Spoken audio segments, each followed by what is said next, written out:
Estamos, ya sabéis, ya se está grabando la clase y nada, vamos a empezar.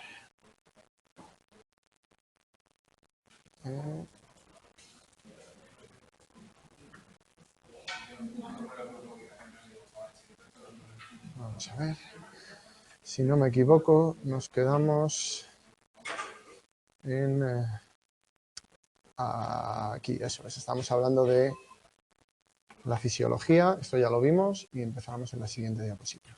Un segundo que voy a bajar el volumen.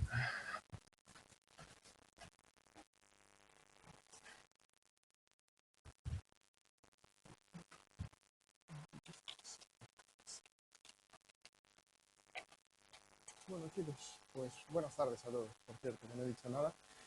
¿Dudas de la clase anterior? ¿Cuestiones? ¿Alguna cosa que quede pendiente o que se me haya olvidado? Lo que sea, ¿nada? Vale, perfecto. Pues entonces continuamos. Justo donde están. ¿Lo de qué? Lo último de Kant. Pues es normal que no te haya quedado demasiado claro porque hicimos una visión muy rápida de lo que es una filosofía extensísima que podría llevar una vida a entender. Pero para lo que nos importa en la asignatura, ¿vale? Que es simplemente una pequeña revisión de las ideas y de las escuelas filosóficas que a lo largo de la historia dieron lugar al interés por el estudio del comportamiento y el porqué del comportamiento. Y en esa parte de historia de la filosofía vimos que había algunos filósofos que ya pensaban en el porqué del comportamiento. Vimos desde las ideas platónicas y aristotélicas sobre el conocimiento como proveniente de los sentidos o proveniente de la razón, que dieron lugar al racionalismo y también al empirismo, y en última instancia en cómo la conducta puede partir o provenir del ambiente y de las circunstancias que rodean al individuo o de su propia voluntad o libre albedrío. Bueno, pues en esa situación de, digamos, una especie de lucha entre el racionalismo y el empirismo, Kant aparece con unas ideas nuevas que pretenden fusionar ambas concepciones del mundo, ambas ideas sobre el mundo, lo que se denominó el idealismo kantiano, que funde ambas ramas en algo que es sencillo de explicar con una sola frase, pero que por supuesto abarca muchísimo más que todo esto. Es que, bueno, ni obtenemos todo el conocimiento de la experiencia, ni todo nuestro conocimiento depende de la razón o se genera a través de la razón pura, sino que todo conocimiento empieza en la experiencia, porque es a través de los sentidos como adquirimos información, y no procede todo de la experiencia porque es a través de la razón como somos capaces de elaborar el conocimiento. ¿Veis que hay una especie de germen de lo que después serían el estudio de los procesos cognitivos y los procesos mentales, de darle importancia tanto a los estímulos externos y antecedentes como a la generación de contenidos mentales y al procesamiento de la información que ocurre en esos contenidos mentales o en esa caja negra que denominamos. Más o menos, claro, esto no es entender la filosofía kantiana, esto es simplemente una pequeña pincelada sobre la influencia que ha tenido la filosofía kantiana y la filosofía empirista y filosofía racionalista, incluso desde los antiguos griegos, en el estudio de la psicología de la mente, ¿vale? Con esto nos vale, de momento. Para meterse en la filosofía, pues hay otros sitios y otros momentos con más tiempo, sobre todo, y gente mucho más preparada que yo para ello, por supuesto. Bueno, hablamos también de la fisiología. La fisiología fue una ciencia que realmente fue precursora de la psicología. Antes de nacer la psicología como ciencia, la fisiología ya existía como tal. Ya empezaron los primeros estudios científicos sobre el funcionamiento de nuestros órganos, de nuestro organismo, cómo funciona nuestro sistema biológico y, en particular, cómo funcionan esos sistemas creados a través de diferentes tejidos que denominamos órganos. Y la fisiología, en el siglo XIX, no, miento, antes, creo que fue en el siglo XVIII, no recuerdo ahora la fecha, descubrieron o se llevaron a cabo una serie de descubrimientos muy importantes, en particular cómo funcionaba el sistema nervioso. Fijaros lo importante que resultó en la historia de cómo funciona el comportamiento humano o por qué nos comportamos como nos comportamos todos los seres vivos de este planeta, en el momento en que se descubrió que había unas cosas que recorrían el cuerpo, que se llamaban nervios, y que unos eran sensoriales, es decir, que transmitían información hacia arriba, es decir, hacia el cerebro, y otros eran motores, que transmitían información desde el cerebro, desde el cerebelo, o como queráis, ¿vale? Desde las distintas estructuras del sistema nervioso, hacia afuera. Y que cuando tú le dabas, esto no recuerdo si fue Magendie, no, esto no recuerdo el nombre, da exactamente igual, lo tenéis en el libro, cuando descubrieron que si tú le dabas un impulso nervioso a una rana muerta, la rana contraía la pata. Fijaros, o bueno, lo habéis podido ver con los estimuladores, ¿no?, que existen ahora para trabajar la musculatura en una posición pasiva cuando estás lesionado y todo eso, los habréis visto. De estos que se ponen varios parches, dan descargas eléctricas y se te mueven los músculos solos. Básicamente lo que están es excitando los nervios motores, sin que haya una orden o un comando de nuestro cerebro. Normalmente nuestro cerebro es el que lleva órdenes a los nervios motores y por tanto movemos la musculatura de una manera voluntaria. Hay veces que eso se produce por un arco reflejo, que no pasa por el cerebro, sino solo por la médula espinal, como cuando te dan en la rodilla con un martillito que haces ese movimiento reflejo. Bueno, pues ni siquiera hace falta eso. Si tú estimulas un nervio motor con una corriente eléctrica, pues se produce una contracción. Eso ahora nos parece lo más obvio del mundo. Bueno, pues sí, tenemos un sistema nervioso que hace que nos movamos o que tengamos cierta conducta y otra parte del sistema nervioso que recibe información que es la que luego hará que tengamos una conducta u otra. Pero en ese momento, imaginaros, cuando se hablaba de humores, se hablaba de que la sangre conducía, se hablaba de alientos o de hálitos que pululaban por el cuerpo, pues imaginaros la importancia que tuvo descubrir este simple circuito. De hecho, tuvo tanta importancia que la escuela fisiológica rusa se dedicó a estudiar cómo funcionaban esos reflejos. Claro, en esta época, pensad de nuevo, lo que había en la cabeza de los que descubrieron esto. Bueno, si esto es así, resulta que todo nuestro comportamiento es reflejo. Recibimos información, esta pasa por una especie de conductos, se transmite a través de imaginaros lo que se conocía del sistema nervioso en aquella época, lo que era el cerebro, pues una caja negra pasaba por ahí, pero resulta que entra información y luego sale conducta. Luego toda nuestra conducta podrá ser explicada como una respuesta refleja, ¿no? Llega información, se activan una serie de cosas, de tubos, de canales, y se da una respuesta a través de otros efectores o de otros tubos que dan una información a unos órganos, que en este caso son nuestros músculos, y que llevan a cabo la acción. A lo mejor estáis pensando en acción motora, el típico pues andar, o moverse, o agacharse, o lo que sea, pero hablar también mueve los músculos, ¿eh? Es exactamente lo mismo.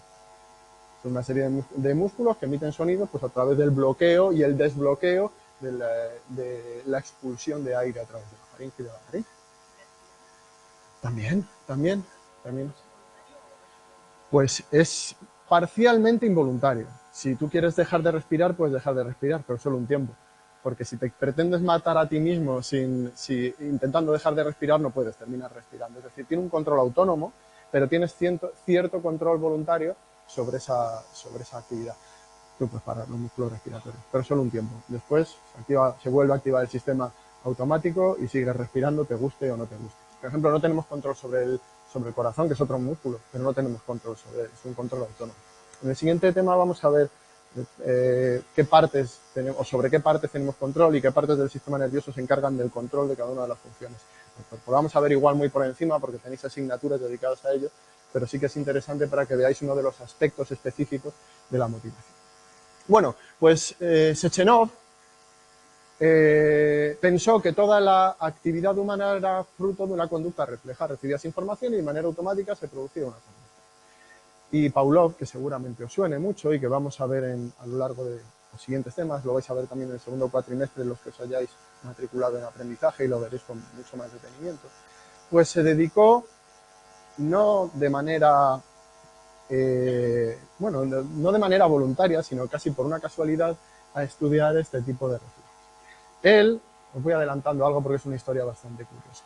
Pavlov, sí, él trabajó con perros, pero él trabajaba por otra cosa, como Sechenov, que era de su escuela, pensaba que toda la conducta refleja, pues él estaba estudiando los reflejos, la conducta refleja. De hecho, trabajaba con secreciones gástricas de los perros. Sabéis que les metió una especie de cánula en el estómago, ¿vale?, para ver el nivel de secreción de jugos gástricos. Básicamente tú le presentabas un estímulo que era relevante para la cantidad de hambre o para la ingestión de comida, es decir, le presentabas comida y cuando le presentabas comida, ¿qué ocurría de manera automática? Pues lo mismo que nos ocurre a todos si tenemos hambre y nos presentan comida. Que empezamos a salivar, que empezamos a generar jugos gástricos y otras cosas que no vemos, como por ejemplo segregar insulina, ¿vale? Es una respuesta refleja. Eso es lo que estaba estudiando Pavlov. ¿De qué se dio cuenta Pavlov?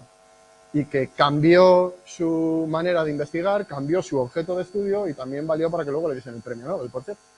Pues se dio cuenta de que el tipo que llevaba Esto es una manera de contarlo que a veces se dice que la realidad nunca estropea una buena historia. Seguramente esto no ocurriría exactamente así, pero lo que nos ha pasado y la forma en que contamos la historia de lo que estaba pasando con Pavlov es que él se dio cuenta de que la persona que llevaba la comida a los animales también terminó provocando la salivación. Es decir, habría un montón de gente trabajando allí. Lo mismo él se dio cuenta por sí mismo, pero lo que ocurría es que cuando llevabas la comida, los perros salivaban. Pero si la misma persona se presentaba sin comida, los perros, de tanto verle con comida, terminaban salivando cuando veían a la persona. Lo habréis visto en un montón de reacciones pues, en humanos y también en animales. Eso es lo que llamó... ¿Ibas a preguntar? No.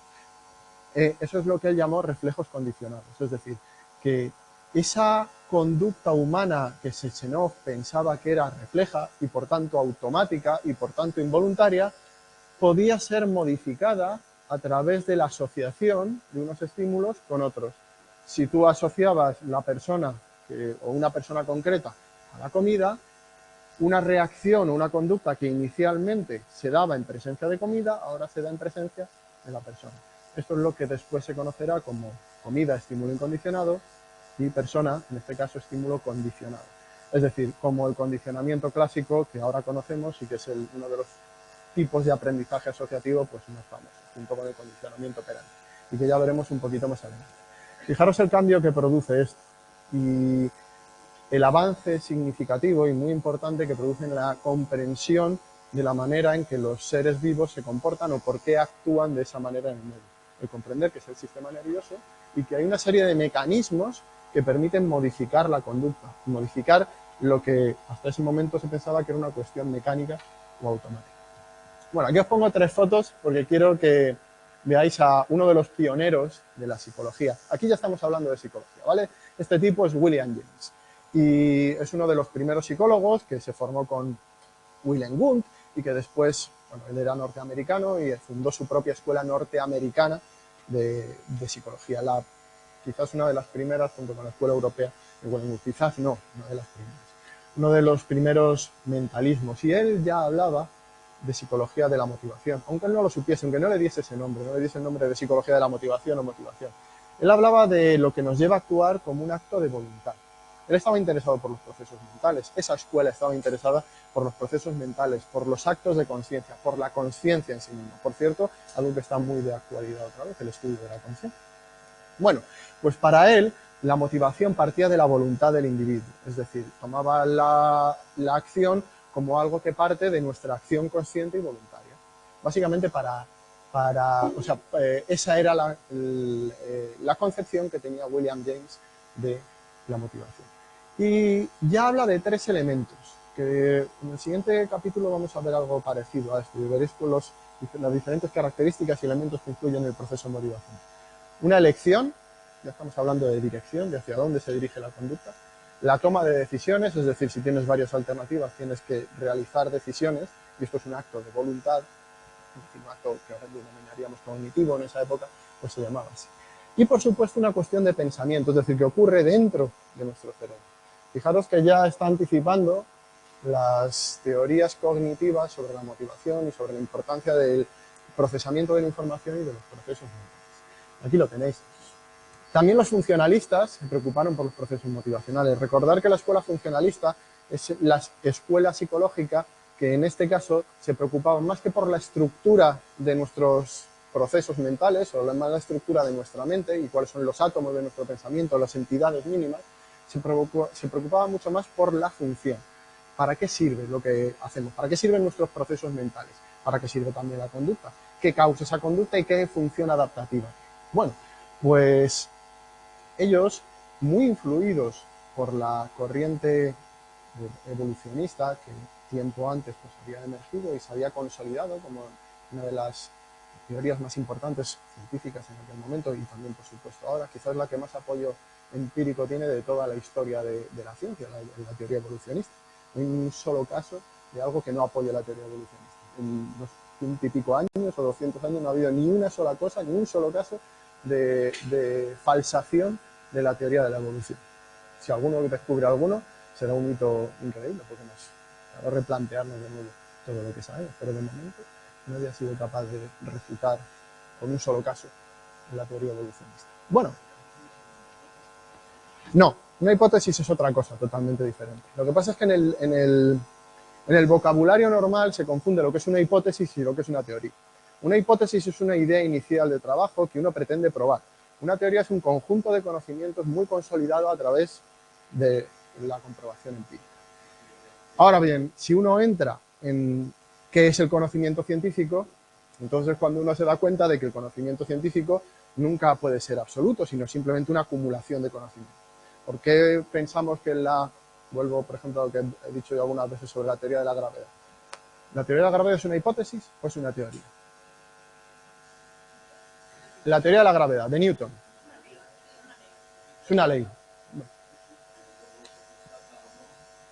A través de la experimentación.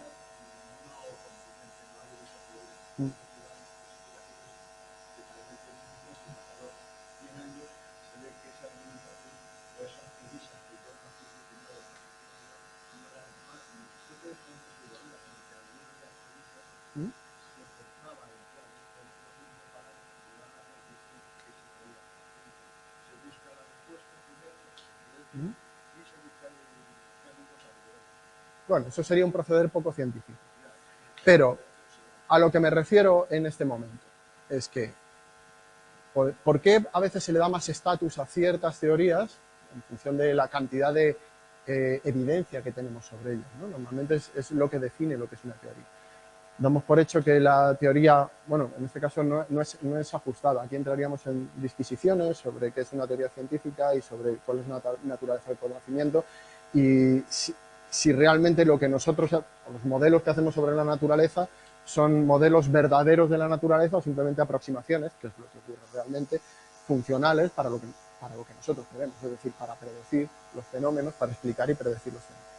Bueno, fijaros, básicamente nosotros pensamos que esa teoría es cierta, estoy hablando de manera general, ¿vale? Pero pensamos, ¿por qué? Pues porque si yo lanzo este cacharro, se cae. Pero, ¿me podéis asegurar alguno, por alguna razón ontológica del propio cacharro o de la naturaleza, que si yo vuelvo a lanzar esto va a volver a caer? No digo que no vaya a volver a caer, digo, ¿me podéis asegurar que va a ocurrir? No, y no me refiero a asegurar a decir, voy a acertar seguro. Eso sigue siendo probabilístico. Pero ¿qué hay en la naturaleza de este cacharro o de cualquier cosa del universo que impida que yo lo suelte y caiga y se vaya hacia arriba o empiece a dar vueltas? Podría ocurrir. Es decir, podríamos mañana hacer un experimento, levantarnos y que las leyes del universo hayan cambiado. No va a ocurrir, seguramente, esperamos que no ocurra porque tenemos mucha comprobación experimental durante muchos años. La cuestión es que no podemos tener una seguridad absoluta sobre el conocimiento científico. El conocimiento científico es empírico y se basa en la acumulación de evidencia. Pues de lo que hablaba el Círculo de Viena, cuando hablaba del positivismo y cuando hablaba sobre la naturaleza del conocimiento y de que el conocimiento empírico, el conocimiento de la ciencia, se basa en la acumulación de evidencia y no en la confirmación de las hipótesis, sino en su refutación. Es decir, nosotros vamos acumulando conocimiento sobre cualquier fenómeno del mundo. Basta con que algo no coincida con ello para que se refute esa teoría. Y siempre podrá ocurrir. Y de hecho eso es la base del avance científico. El hecho de que según vamos avanzando, vamos descubriendo nuevos fenómenos que no coinciden con las explicaciones que ya teníamos, modificamos las explicaciones para adaptarlas a los nuevos fenómenos. Es decir, que todo conocimiento científico es simplemente una acumulación de evidencia. Lo mismo ocurre con la teoría. No, sí, exactamente igual. Porque Sí, claro. Y Newton realizó una serie de experimentos y dio con una fórmula, sí, si no me lo quedo, sí, y dio con una fórmula que explicaba la manera en que se comportaban los cuerpos. Pero eso simplemente es una acumulación de evidencia, es decir, lo probamos 1000 veces, 1001, 1002, y de tanto probarlo y salir igual, establecemos una ley universal. No, no es cuestión de dudar, es cuestión de que sabemos que eso funciona así, pero no tenemos la certeza absoluta de que dentro de 1000 años vaya a funcionar. Imagínate que las leyes del universo, nosotros vivimos muy poquito tiempo, imagínate que por alguna razón que desconocemos, alguna ley universal que desconocemos, cambian cada 1000 millones de años. Entonces esa ley solo valdría para un periodo temporal concreto, y dentro de 1000 millones de años será otra, no lo podemos saber. Lo importante es que la acumulación de evidencia nos da apoyo a esa ley, o a esa teoría, o lo que quieras, al conocimiento científico. Y que lo que buscamos es refutarlas, es decir, todos los experimentos en ciencia no buscan dar más apoyos a lo que ya conocemos, sino buscar los límites de ese conocimiento para refutar y cambiar O, por ejemplo, cuando Einstein realizó sus famosos experimentos y formuló su famosa teoría de la relatividad, refutó partes de lo que Newton había, del trabajo de Newton anterior, que no era realmente acorde a la realidad, sino que en algunas situaciones no se ajustaba. Y cambió la forma en que entendemos, en este caso, la física. Lo mismo pasó con la mecánica cuántica. ¿Qué es lo importante de todo esto? Pues que hasta el momento la teoría de la evolución funciona, pues porque no hay ninguna prueba en contra, es decir, tiene un apoyo inmenso, y mucho más que la de Newton, muchísimo más, porque la teoría de Newton, se la pones a prueba en situaciones concretas, falla estrepitosamente. No, sobre todo a grandes velocidades, o en situaciones muy pequeñitas o a grandes velocidades. Pero la teoría de la evolución de momento no nos ha fallado nunca. Así que tenemos un gran apoyo empírico sobre eso. ¿Eso quiere decir que no pueda modificarse en el futuro si se descubren algunos fenómenos que entran en contradicción con ella? No. De hecho, eso es la base de la ciencia. Lo que os decía hace un par de tutorías, creo que fue la primera tutoría, los científicos, cuando los datos no se ajustan a lo que uno piensa, cambian lo que uno piensa, no cambian los datos. Esa es la clave.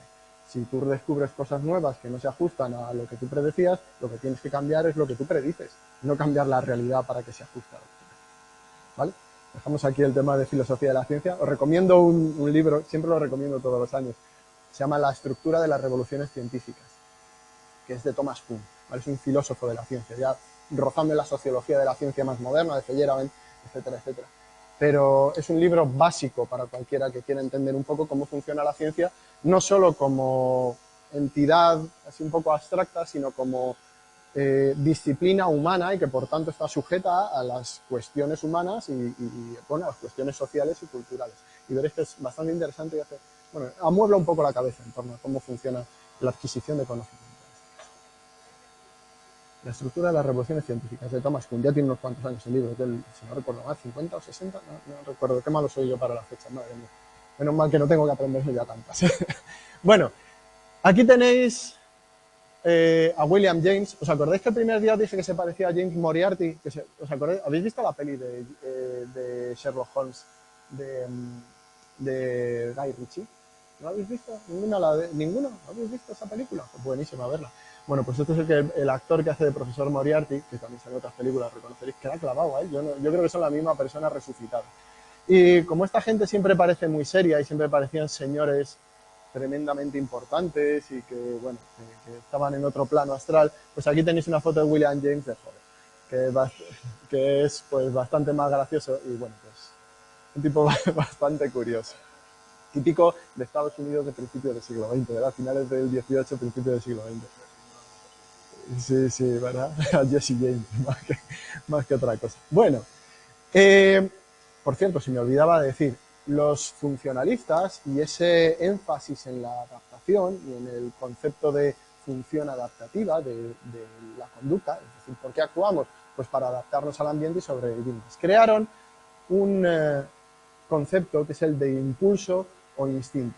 ¿Qué decían ellos? Pues lo que se acuñó en ese momento fue que tenemos ciertas predisposiciones innatas que nos llevan a actuar en cierto sentido. Eso es lo que denominó instinto, y al impulso es esa energía que provocan los instintos y que nos permite actuar en ciertas situaciones o hacia determinados objetivos. Fue McDougall, de hecho, el primero que definió el instinto, y efectivamente lo definió como una disposición innata. No, Hull es posterior. El primero fue McDougall y Hull un poquito más tarde ya utilizó el concepto de instinto. Lo que definió Hull fue el concepto de impulso, pero él ya se manejaba el concepto de instinto. El problema, luego lo veremos más adelante en el temario, pero el problema es que se llegó a utilizar el concepto de instinto para todo eran instintos. El instinto de irte a comer un donut a las 10 de la mañana, pues ya llegó a ser ridículo. Es decir, toda la conducta se intentó implicar buscando instintos o predisposiciones que teníamos cuando perdió su sentido, ¿vale? Pero el concepto era muy interesante, es decir, nacemos con ciertas predisposiciones que hacen que prestemos atención o que evaluemos ciertos objetos de una manera específica o de una manera particular por su función adaptativa o por la importancia que tienen para nuestra supervivencia. Y eso hace que experimentemos una especie de, primero, excitación emocional y de incremento de activación. Podéis verlo con cualquier estímulo que sea relevante desde el punto de vista de la supervivencia. La comida es un buen ejemplo. La atracción sexual es otro buen ejemplo. Cuando vemos objetos que, ya bien porque tengamos mucha hambre y muchas ganas de comer, o simplemente porque nos resulten atractivos sexualmente, experimentamos unas ciertas sensaciones que tienen que ver con un cambio emocional y además con una especie de activación interna, lo que se denomina normalmente arousal, y que nos empuja a actuar en una determinada dirección. Bueno, pues eso es lo que se denomina como instinto. Y eso que provoca es lo que se denomina impulso. Y son términos que se siguen utilizando hoy en día. Bueno, los conductistas, ya sabéis, ya hemos hablado de ellos. En la época conductista, justo después de esta, o como contraposición a estas primeras escuelas psicológicas centradas en cuestiones mentalistas, de difícil comprobación experimental, os podéis imaginar que buscar instintos o medir instintos pues es difícil, ¿no? Esto es un instinto, de una predisposición hacia ese objeto, y te pones a buscar y cómo mides el instinto. Tiene 3 de instinto, 17 de instinto. Es una cuestión mental, no observable.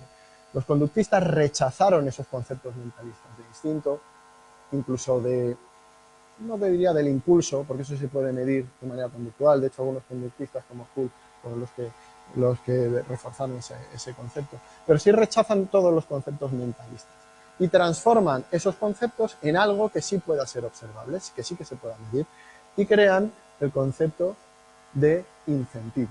Es decir, el impulso o el instinto se transforma en el incentivo. Lo que nos incita a actuar, en este caso el impulso, ya no es un concepto mentalista, sino que es dos cosas. Por un lado, la expectativa de conseguir una consecuencia al final de la conducta, y por otro lado, la propia consecuencia de la conducta. Eso sería el incentivo. Es decir, ¿qué nos lleva a actuar? Pues el hecho de haber obtenido ciertos resultados gracias a nuestra conducta en el pasado hace que en el futuro nos sentamos motivados o más movidos a actuar de una determinada manera. Dicho de otra manera y en pocas palabras, si te premian por hacer algo, pues en el futuro lo repites. ¿Por qué? Porque tienes expectativas, el incentivo, de que vuelva a ocurrir en el futuro. ¿Vale? Esa es la transformación. Lo veremos también en el tema dedicado a la psicología de motivación y sus relaciones con el aprendizaje. ¿Sabéis qué es esto? ¿Alguno lo ha visto alguna vez? Ese es. Ese es el pequeño Albert, o Albert, ¿vale? Sabéis quién es, ¿no? Os lo cuento, que también lo veremos. Por cierto, ¿sabéis quién es? Este también es otro, si no recuerdo, Watson y Reiner. Este es Watson y este es su compañero de laboratorio, Reiner. Lo que hicieron Watson y Reiner con el pequeño Albert es probar el condicionamiento clásico en humanos. Y de hecho lo que hicieron es condicionar miedo en Albert. Albert o Albert, nunca sé cómo se dice. Bueno, la cuestión es que ellos lo que hicieron fue provocarle miedo a las ratitas y a los animales. Es decir, los experimentos que ellos hicieron le presentaban una ratita que no le daba miedo. A los niños en general los animales no le dan miedo, a no ser que sean animales específicos para los que sí tenemos ciertas reacciones instintivas. Pero a él no le daba miedo a las ratitas. Le ponían una ratita blanca o un gato, un perro, lo que sea, un conejo blanco, y no le daban ningún tipo de miedo. Lo que hicieron fue presentar, es decir, llevarle una ratita blanca que no le daba ningún miedo y acompañarlo cogían una lámina de metal y un palo y daban un golpe muy fuerte. Los golpes fuertes, los ruidos muy fuertes sí que asustan a los niños. Así que cada vez que presentaba, estaríamos en la cárcel si hiciésemos ahora eso, por cierto, porque tela, y los padres igual. Pero bueno, esto es de los hace 1000 años, de los años 20, años 30, no recuerdo ahora tampoco. Bueno, daban un golpazo muy fuerte. ¿Qué consiguieron al final? Pues que a través de condicionamiento clásico el niño terminase reaccionando con miedo a lo que se presentaba de manera conjunta a aquello que lo provocaba en origen. Lo que lo provocaba en origen, que era un ruido fuerte que le asustaba. ¿Qué terminó provocando miedo? Pues la rata. Y también todos aquellos estímulos que tenían características comunes a la rata. Es decir, si le presentabas un conejito también con el pelo blanco, pues también le provocaba miedo. Otros animales le provocaban miedo, incluso las máscaras que fuesen del mismo color o similares también le provocaban miedo. Luego, por lo visto, descondicionaron, o sea, eliminaron el condicionamiento del miedo que se puede hacer, pues haciendo un condicionamiento de, por ejemplo, una extinción. Básicamente presentar a la ratita muchas veces sin el sonido y se va extinguiendo. Ya lo veremos también más adelante y lo veréis en la asignatura de aprendizaje, porque esto es bastante más complejo y varios procedimientos, bueno, veréis mucho sobre aprendizaje. Pero básicamente eso es lo que hicieron. ¿Qué motivaba a actuar a Albert? Pues las consecuencias de los estímulos. Al principio se acercaba a la ratita. Una vez que se asoció a algo negativo, cambió su forma de actuar y lo que motivaba su actuación y su tipo de actuación, haciendo exactamente lo contrario de lo que hacía. ¿Por qué? Pues por una cuestión de asociación con ciertos estímulos, por un cambio en el incentivo de la conducta. Bueno, pasamos de los antecedentes y vamos a hacer un pequeño resumen de las cuestiones básicas que vamos a ver y de las maneras de estudiar, sobre todo, y de los paradigmas de investigación en psicología de la motivación. Y lo primero que vamos a ver son los diferentes enfoques que tiene la psicología de la motivación. Sí, ¿ves? Bueno, sí, lo he dicho muchas veces, están colgados en el foro tenéis colgados tanto a las clases como las presentaciones, las diapositivas, ¿vale? En el hilo del foro de la estatutoría que pone presentaciones y materiales, lo he llamado, ya ni me acuerdo de cómo llamo yo a los hilos. Ahí dentro, si os metéis, claro, pero en la clase, cuando os metéis en la clase, a la izquierda vienen todos los documentos. Tenéis tanto el vídeo para descargarlo, como el audio para descargarlo, como las presentaciones, ¿vale?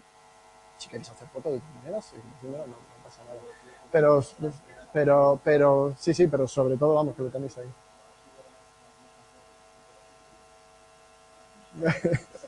Se la podéis encontrar en cualquier lado. Bueno, enfoques de estudio. ¿Cómo podemos estudiar la psicología de la motivación? ¿O cómo estudiamos en psicología de la motivación? Bueno, pues tenemos 4 diferentes dimensiones que pueden ser enfoques, de otra manera, enfoques diferentes de estudio. La primera es lo que denominamos nomotética ideográfica. Esto también se extiende a otras disciplinas y a otras áreas de la psicología, ¿vale? Simplemente una cuestión general sobre cómo podemos enfocar el estudio de, en este caso, la conducta humana desde un punto de vista científico. ¿A qué nos referimos con la diferencia nomotético-ideográfica? Que, por cierto, pensar en dimensiones, no en dicotomías. ¿Vale? No es una cuestión de, por un lado, enfoque nomotético, por otro ideográfico y nada en medio, sino que hay un amplio rango de tipos de investigación que se pueden centrar más en un enfoque nomotético, es decir, buscar leyes generales y universales del comportamiento o de cualquier fenómeno. Hablo de comportamiento porque hablamos de psicología. Si hablásemos de física, pues hablaríamos de átomos, hablaríamos de leyes fundamentales del universo. Y que también pueden tener cierto enfoque o cierta parte de enfoque ideográfico basado en las diferencias individuales. Fijaros la diferencia en esto. Cuando hacemos una investigación pretendiendo buscar aquello que es común a todo el comportamiento humano, aquello que nos es común a todos, que todos tenemos en mayor o menor medida, como por ejemplo el comportarnos de una determinada manera cuando nos condicionan de manera clásica. El condicionamiento clásico es una ley universal dentro del comportamiento en los seres vivos, o pensamos que lo es, o de momento tiene apoyo para serlo, ¿vale? Eso sería un enfoque nomotético. Buscamos aquellos elementos comunes que explican el comportamiento. Pero, como todos sabéis, no nos comportamos todos igual ni en todas las situaciones. Hay muchas diferencias individuales entre nosotros, ya sea por cuestiones heredadas, ya sea por cuestiones ambientales, por la interacción entre ambos. Cuando buscamos esas diferencias y por qué se producen, hablamos de un enfoque ideográfico, un enfoque de diferencias individuales. Por supuesto, se pueden juntar en las mismas investigaciones. Nosotros mismos últimamente hacemos ciertas cosas de ese tipo, buscamos si se producen fenómenos específicos en todo el mundo, pero luego analizamos a cada uno de los sujetos para ver qué diferencias hay entre ellos y si realmente esa supuesta ley o supuesta fenómeno que estamos investigando realmente es tan universal como parece o hay ciertas diferencias y por qué se produce, ¿vale? Esa sería la disquisición o la diferencia entre nomotético y ideográfico. También podemos estudiar la motivación o el porqué de la conducta en función de si ese porqué o esa conducta es innata o es adquirida. Tampoco hace falta explicar mucho en esto, ¿no? Innata se refiere a que tenemos una predisposición genética o que está codificada directamente en los genes. En función de la complejidad de los organismos, aquí hablo de todos los organismos del planeta, pues el componente innato será más o menos complejo. En general, los seres vivos con un sistema nervioso muy simple o que incluso no lo tienen, pues tienen casi todas sus conductas prefijadas o codificadas de manera específica en los genes. Imaginaros, por ejemplo, una bacteria.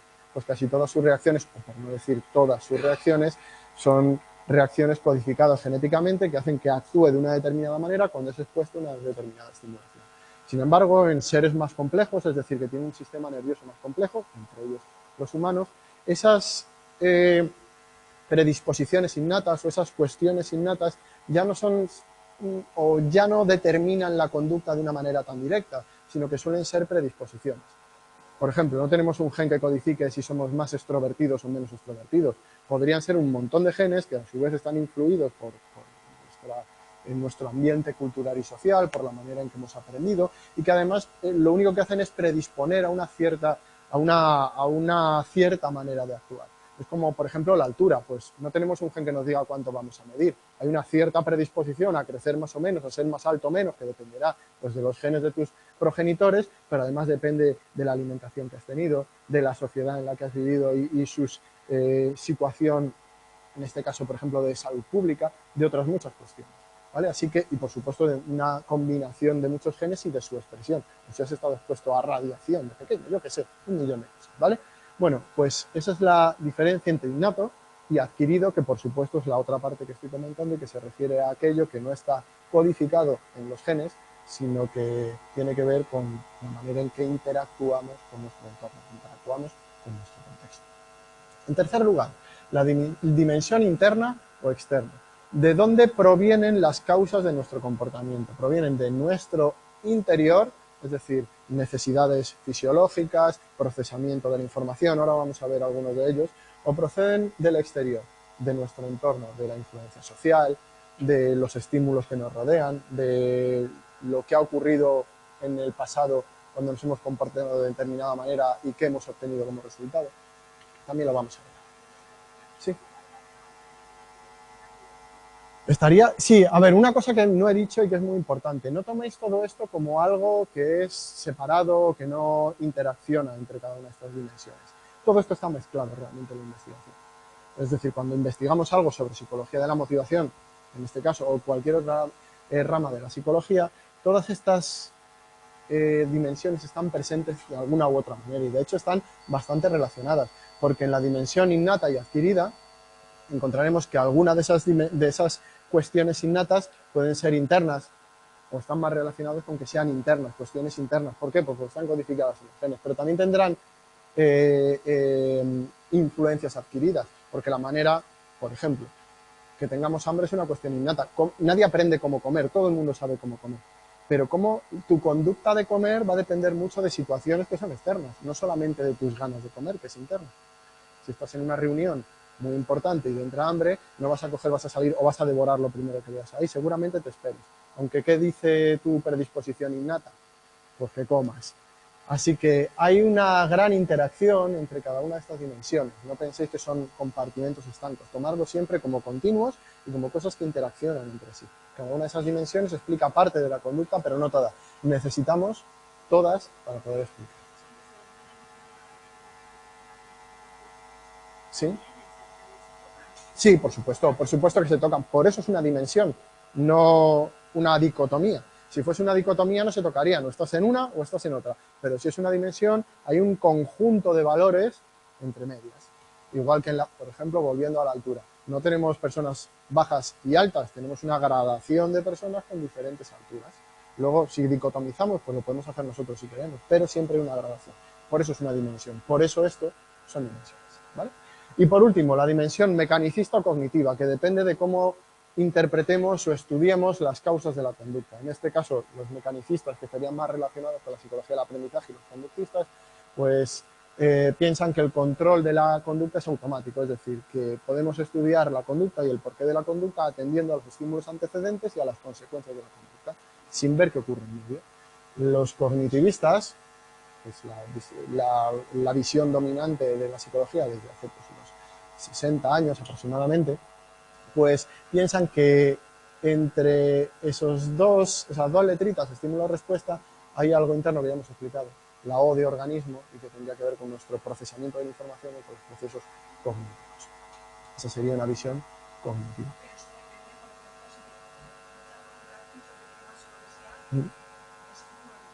Sí, claro, sería una respuesta mecánica. O más mecánica, sí, podría ocurrir. También hay gente que le gusta mucho el dolor y se pincha y es capaz de aguantar ese reflejo de dolor y seguir porque le gusta, por ejemplo. ¿Veis esa interacción entre las diferentes dimensiones?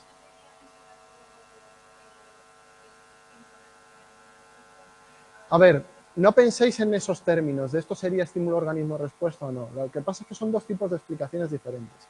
Los que ¿El qué? Bueno, habría que pensar, es que estamos hablando de cosas diferentes, es decir, por un lado estáis hablando vosotras de qué actúa en cada momento, cuál es la causa del comportamiento en cada momento, si es una cuestión mecánica, automática o una cuestión de procesamiento voluntario o cognitiva. Y por otro lado, aquí de lo que está hablando es del enfoque de la psicología o del enfoque que aplica una escuela determinada. Los mecanicistas lo que piensan es que hay que olvidarse del cerebro y estudiar todo como si fuesen relaciones entre estímulos antecedentes y estímulos consecuentes. Es decir, que toda conducta puede ser explicada a través de los antecedentes y de las consecuencias que ha tenido, sin implicar nada en medio. Los cognitivistas piensan que entre medias pasan cosas. Eso no quiere decir que en todas las conductas pasen las mismas cosas. Unas serán más automáticas y otras no, pero que entre medias hay algo, hay procesamiento de la información.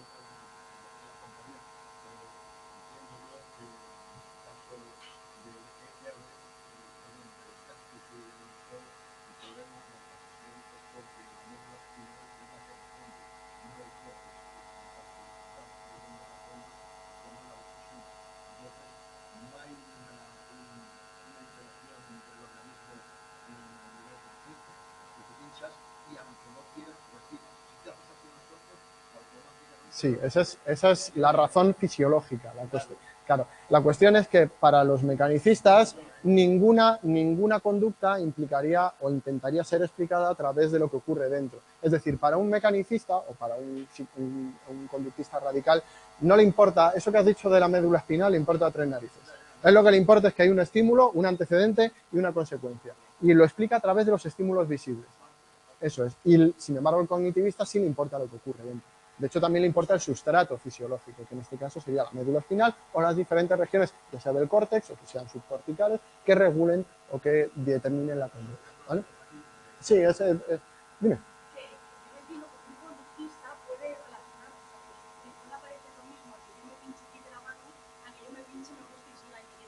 No es que piense que sea lo mismo. A ver, esto también es importante.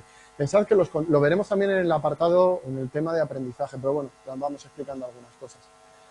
Ahora nos retrasan, pero luego nos adelantarán un poquillo. No es que un conductista radical piense que el cerebro no tiene nada que ver, o que lo que ocurre dentro del cerebro no existe, o que los procesos mentales no existen, sino que los deja fuera de la investigación científica. Si no se puede ver, si no puedes medirlo, no puede entrar dentro del objeto de la psicología. Eso es lo que pensaría un conductista radical. Es decir, no es que piense que sea lo mismo que tú te pinches o la reacción de retirada ante un estímulo doloroso, que el hecho de que a una persona le guste el dolor y por tanto no se retire de un estímulo doloroso a pesar de la sensación desagradable. Eso está determinado por cosas distintas y los procesos que ocurren son distintos. El más allegado a la psicología cognitiva se preocupará por los procesos internos y por los constructos mentales que determinan los dos tipos de actuación, en el caso de que los haya, cuál es un tipo de procesamiento en un caso y otro. Pero el psicólogo o el conductista radical no quiere saber nada de esa caja negra. No es que no crea que exista, es que no le importa. Y intenta explicar la conducta atendiendo a lo que aparece antes y lo que aparece después. Es decir, las circunstancias antecedentes y las consecuencias. Olvidando lo que hay dentro, ¿por qué? Pues si no lo puedo medir, si no es nada observable, si tengo que crear constructos e ideas como atención, motivación, pensamiento, lenguaje, que no puedo medir, que no sé dónde están y que no se pueden medir científicamente, tengo que dejarlo de lado y centrarme solamente en aquello que es observable y que como científico puedo medir. Y sí. Bueno, y tendréis que ver las discusiones que hubo sobre eso. Yo os vuelvo a remitir, yo creo que ya os lo dije aquí, a las discusiones entre Skinner y Chomsky sobre el lenguaje, que aquello era porque Skinner explicaba el lenguaje desde un punto de vista estímulo-respuesta, sin sin acudir a ningún procesamiento interior. Es decir, como una serie de causas y consecuencias y como una serie de relaciones entre estímulos antecedentes y consecuentes. Y esa era la explicación que daba. Y de hecho Skinner pensaba, y muchos conductistas pensaban, que toda la conducta se podía explicar así. Chomsky iba justo al extremo contrario, decía que para nada podía explicarse como una especie de condicionamiento operante, como aprendizaje asociativo el lenguaje, que había algo más ahí. Ha habido discusiones muy intensas sobre eso. Y el procesamiento de la información y el hecho de que hayamos creado, entre otras cosas también, pero el hecho de que hayamos creado procesadores de información artificiales y lo que después McCulloch y Pitts postularon en su paper famosísimo en el que decían que las neuronas son procesadores de información.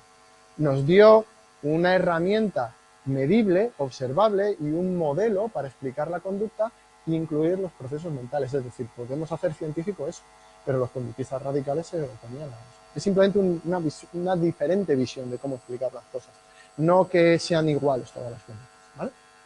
Bueno, más cosas. Diferentes niveles de estudio, diferentes niveles de análisis. Ya sabéis que el nivel principal en la psicología es el nivel individual, es decir, estudiamos al individuo en su conjunto, como unidad. La unidad de medida, en nuestro caso, la unidad de estudio es el individuo.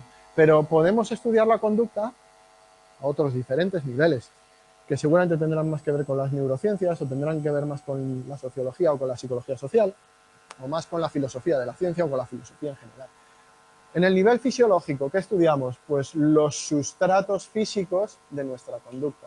En las neurociencias modernas, pues se atiende mucho a esa relación que hay entre nuestra mente y su sustrato fisiológico, que es el cerebro.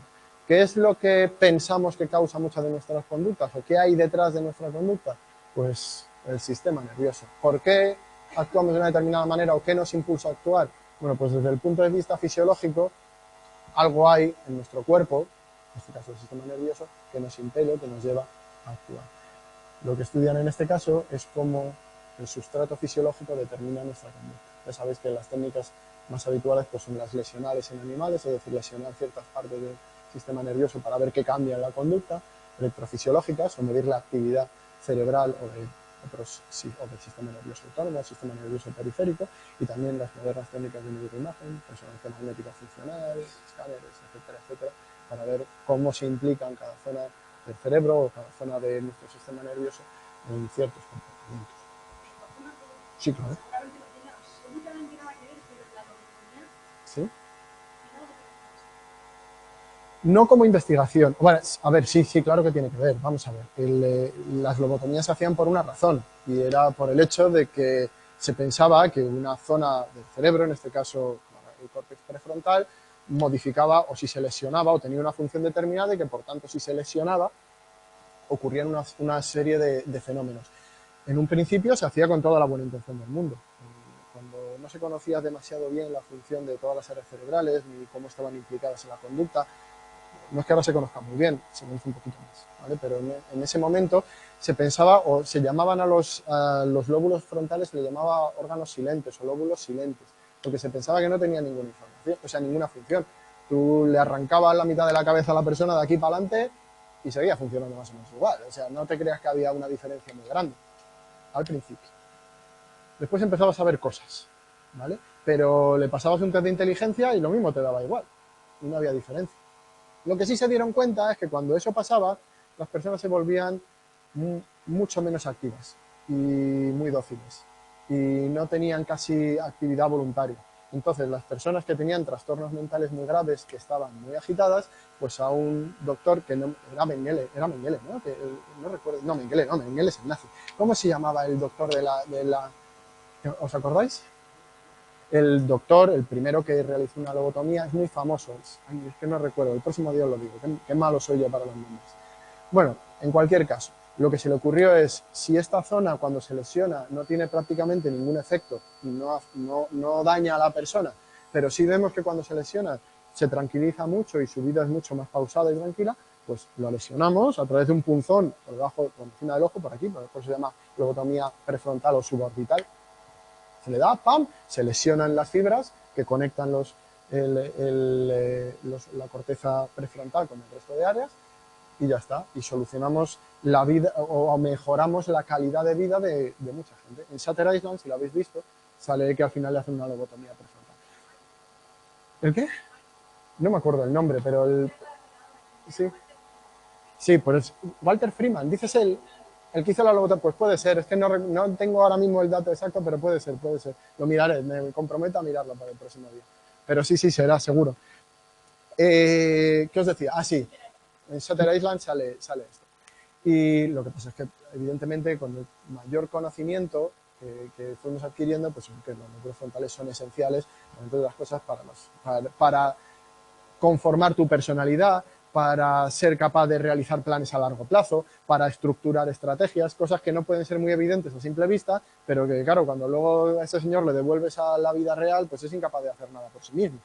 Aunque en principio vea bien, oiga bien, tenga lenguaje y todo sea perfecto. Y si le no es que sean muertos en vida, pero su capacidad para realizar conductas complejas disminuye. Es que la cosa es bastante compleja porque depende mucho de las zonas que lesiones y de cómo los glóbulos frontales son muy complejos porque no determinan conductas específicas, sino que alojan lo que denominamos funciones superiores o funciones ejecutivas, que tienen que ver con la planificación, la memoria operativa, con la capacidad de hacer planes a largo plazo, etcétera, etcétera. Entonces aquello es muy difuso, no es fácil establecer relaciones uno a uno entre conductas específicas o cosas que se pierdan. Por ejemplo, si tú te cargas V1, es decir, la corteza occipital, pues déjate ver, fin, eso es para lo que vale. Las cortezas sensoriales pues tienen una función muy específica. Pero los lóbulos frontales son más complejos y sus interrelaciones y sus interconexiones son mucho más complejas. Bueno, eso a nivel fisiológico. A nivel individual, pues estudiamos al individuo. Es decir, las cuestiones, factores o determinantes motivacionales, ya sean internos, es decir, provenientes pues, ya sea de nuestras necesidades, impulsos fisiológicos o también de nuestra cognición, o externos que determinan cómo se comporta el individuo. El individuo como conjunto, no sus órganos fisiológicos ni tampoco a nivel grupal. Es decir, cómo afecta la conducta individual cada uno de sus determinantes. ¿Cómo se hace? Bueno, pues con estudios experimentales, estudios correlacionales. Luego vamos a ver algo de esto. No me detengo ahora demasiado. Hacemos una paradilla en 5 minutos, ¿vale? A las 5, un par de minutitos. Hacemos un descanso de 2 o 3 minutos. En tercer lugar, los determinantes sociales. Recordad, la psicología no es sociología. Aquí seguimos estudiando al individuo, pero lo que estudiamos son los determinantes sociales de la conducta del individuo. Cómo el estar en sociedad, el compartir contexto con otros seres humanos, determina o modifica la conducta. Eso sería el nivel social de las asignaturas de psicología social, de la conducta. No confundir con cómo se comportan los grupos cuando actúan como grupo. Un grupo cuando actúa como grupo es un nivel de actuación en el que está interesado la sociología. Cómo se comporta un individuo cuando pertenece a un grupo o cómo se modifica su conducta es lo que interesa al nivel social de la psicología, ¿vale? Y por último, el nivel filosófico, que tiene más que ver con el razonamiento y con la argumentación de lo que llaman los ingleses armchair, es decir, estar sentado en la silla razonando y pensando y dando ideas, que con la experimentación. Eso no quiere decir que sea importante, porque muchas veces lo que da cierta enjundia lógica a aquellas hipótesis o teorías o proposiciones sobre cómo funciona el comportamiento humano es precisamente la filosofía de la ciencia en particular. Por cierto, estamos viviendo una época en la que una gran parte, no una gran parte, pero muchísimos filósofos de la ciencia vienen a la psicología a estudiar diferentes ámbitos, porque se adapta muy bien a lo que hacen ahora los filósofos. Además, como no hacen experimentos, ellos simplemente leen, pues son los tipos más documentados y que más saben de todo, así que nos viene fenomenal. Hay mucho, sobre todo en ambientes de investigación sobre la conciencia, sobre procesamiento consciente e inconsciente, sobre la manera en que se estructura o funciona nuestras capacidades cognitivas, pues están muy metidos en ese tipo de cosas, incluso con modelos del lenguaje y ese tipo de cosas. Bueno, simplemente curiosidad, para que lo sepáis, que ahora además hay un renacer de la filosofía de la ciencia en cuanto a sus aplicaciones y en cuanto a su influencia en la investigación muy importante.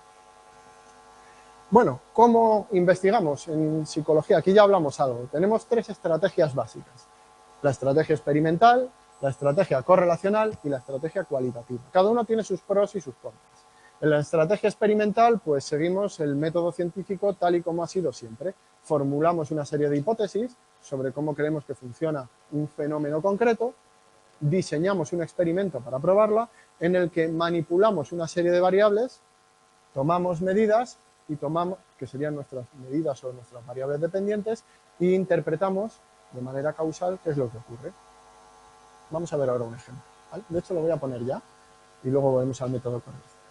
Imaginaros esta situación. Tenemos una causa, una variable independiente. Imaginaros, ¿qué podemos pensar? Imaginaros que creemos, no sé si hacerlo con un ejemplo en psicología o con un ejemplo vamos a hacerlo así, con un ejemplo de psicología animal de toda la vida, con hambre, donde el hambre ya está. Pensamos que lo que afecta o lo que lleva a comer más a una ratita es la sensación de hambre o el hambre, ¿no?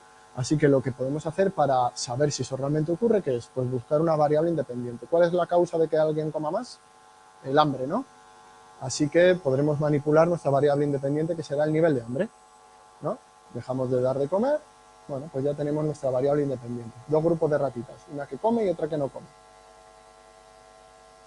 Y medimos la cantidad de comida que ingiere cada una. Esa es nuestra variable dependiente, lo que medimos, nuestro metro, ¿no? Bueno, pues ya tenemos las dos. ¿Qué es lo que ocurre? Que tenemos que controlar ciertas cosas. Porque para asegurarnos de que es el hambre lo que provoca la conducta de comer, tendremos que asegurarnos de que no hay ninguna otra cosa que pueda provocar eso. ¿Qué tendremos que hacer? Imaginaros que si yo os digo que hemos tenido un grupo de ratas que no comían y otro grupo que sí comía, y que el grupo de ratas que no comía ha corrido mucho más rápido en un laberinto o acaba mucho antes el laberinto porque al final pongo un trocito de queso, ¿vale? O de comida de rata, lo que queráis, ¿vale? Los pellets estos que hay en los laboratorios.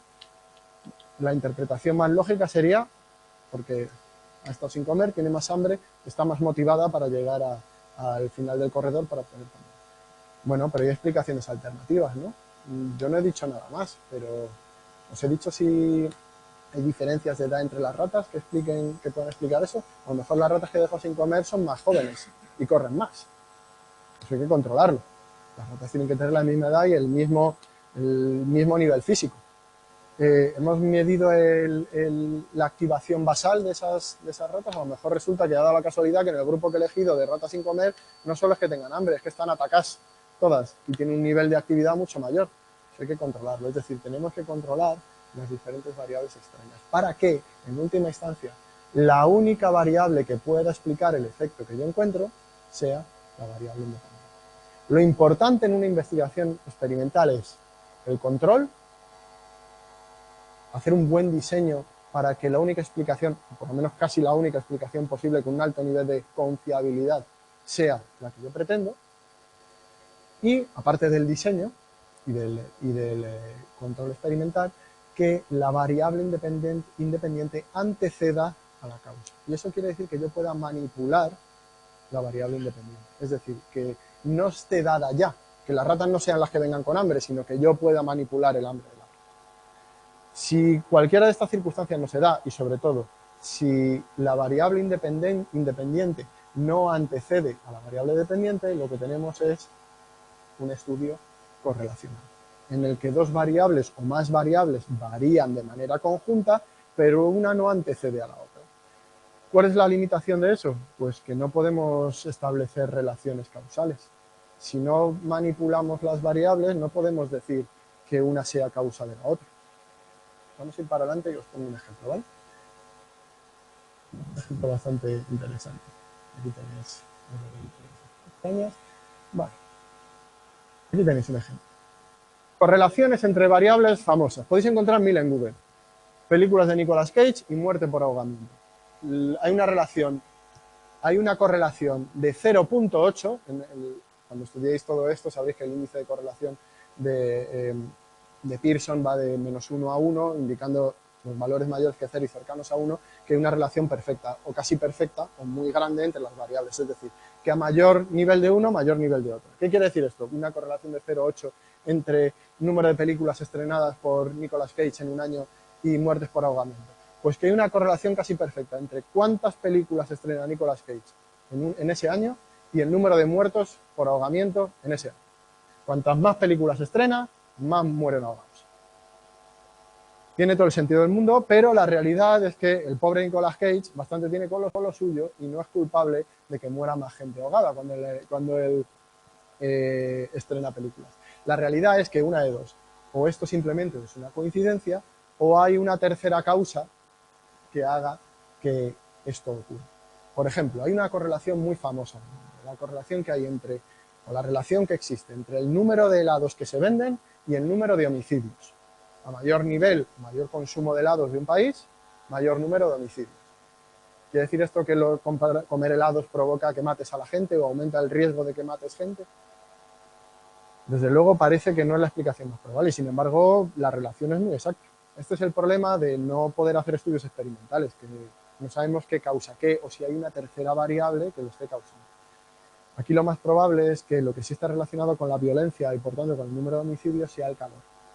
Los niveles muy elevados de calor o las temperaturas muy elevadas provocan una mayor activación, provocan mayores acciones violentas, normalmente están relacionados con más acciones violentas. Y eso puede derivar en un aumento de la violencia en países con sociedades con unas temperaturas muy extremas.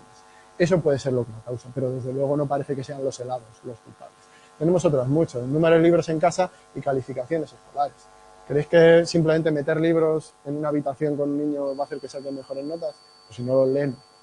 Evidentemente, el número de libros en casa correlaciona con otras cosas, como por ejemplo el nivel cultural de los padres, la cantidad de dinero en casa, que eso sí determina las calificaciones escolares. De esto tenemos muchos. Bueno, lo importante que es que en los estudios correlacionales no podemos establecer relaciones causales. Solo podemos decir que dos variables se relacionan entre sí. Esto es muy importante. Cuando veáis estudios de este tipo, uno siempre tiene la tendencia, en la televisión lo hacen muchísimo, lo de dos cosas se relacionan y decir, oh, hay una relación entre no sé cuántos. ¿Os acordáis esa época en la que se decía que las antenas de telefonía provocaban cáncer? Sí. ¿Os acordáis, no? Que hubo, bueno, había gente que se volvía loquísima con eso, y eso provoca cáncer, y salían muchos casos de gente que vivía en lugares con antenas de telefonía y que salían diciendo, es que aquí ha habido 3 casos de cáncer. Claro, bueno, una alarma social tremenda. Claro, las investigaciones serias que se hicieron sobre esto, pues vieron que no había esa asociación, no existía esa asociación. Igual que en un sitio donde había antenas de telefonía con más casos de cáncer de lo normal, había otros sitios en los que había menos de lo normal. Pero claro, cuando había menos de lo normal nadie decía nada. También se podría pensar que si hay menos casos de lo normal es que previenen el cáncer, ¿no?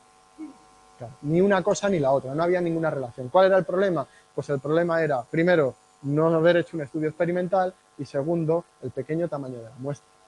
El hecho de que cuando tú coges muy poquitos casos pueden salir valores muy extremos. ¿Vale? Siempre hay que tener mucho cuidado con esto.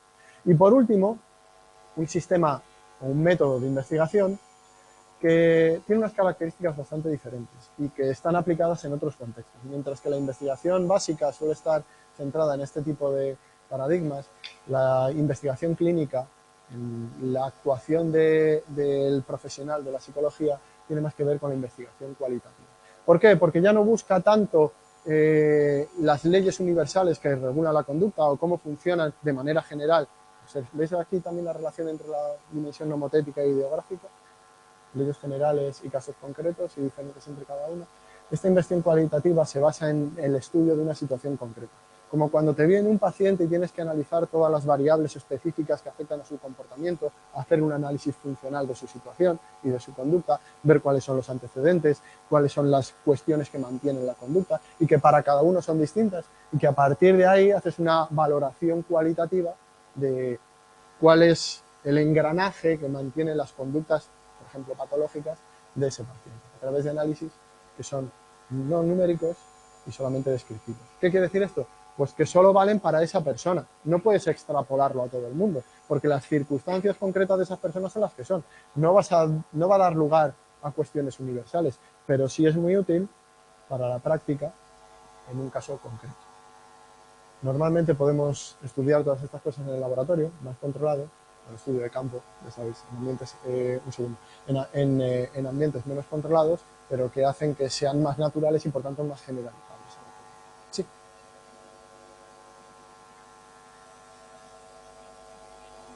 ¿Mm? Claro, el problema de la investigación cualitativa, aunque sea una población bastante extensa, es que es muy difícil de establecer relaciones causales. Pero sí son muy útiles normalmente como un paso previo a la investigación cuantitativa. Primero, para hacernos una idea general de las situaciones y segundo, porque esas investigaciones cualitativas, es decir, el estudiar un fenómeno y describir ese fenómeno, puede ser un paso previo para después manipular ese fenómeno y averiguar cómo funciona. Claro, eso es. De hecho, las hipótesis surgen de la observación y la observación sistemática es esto. ¿Vale? Así que sí, tiene una importancia, por supuesto, tiene una importancia muy grande. Lo que pasa es que tiene una importancia específica y constante en el quehacer del psicólogo, porque está sometido a estas situaciones constantemente y tiene que seguir un procedimiento científico en situaciones que seguramente no le permitan el control que tienen en otros experimentos. Bueno, Sí, mucho más. Y muchas veces, claro, y muchas veces imposible. Muchas veces de hecho, hay muchas veces que no se pueden hacer investigaciones experimentales.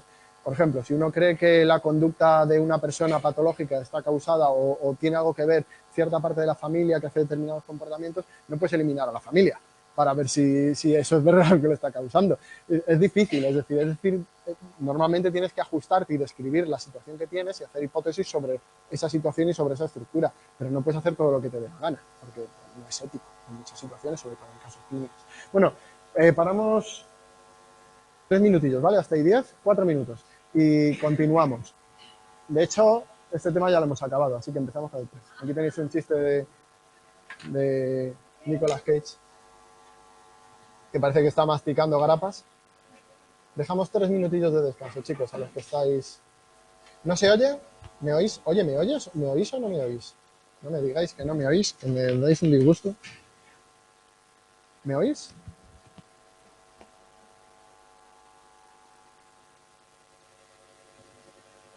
A ver ahora. ¿Me oís ahora? Me- Vale, sí me oís, ¿no? Vale, vale, perfecto.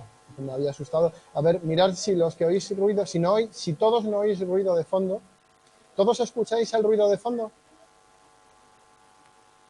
Si hay un poquito de ruido, ¿no? Vale, es que, ¿sabéis lo que creo? Que como no tiene, me han dado un micrófono que no tiene la cobertura esta de típica de los micrófonos para que no se escuche eso, pero vamos, si, poco puedo hacer, os digo la verdad. Así que si no es demasiado molesto y se me escucha bien, no puedo hacer mucho más. Voy a intentar que no me roce con nada el micrófono y a ver ahora y que sea lo más limpio posible el sonido, ¿vale?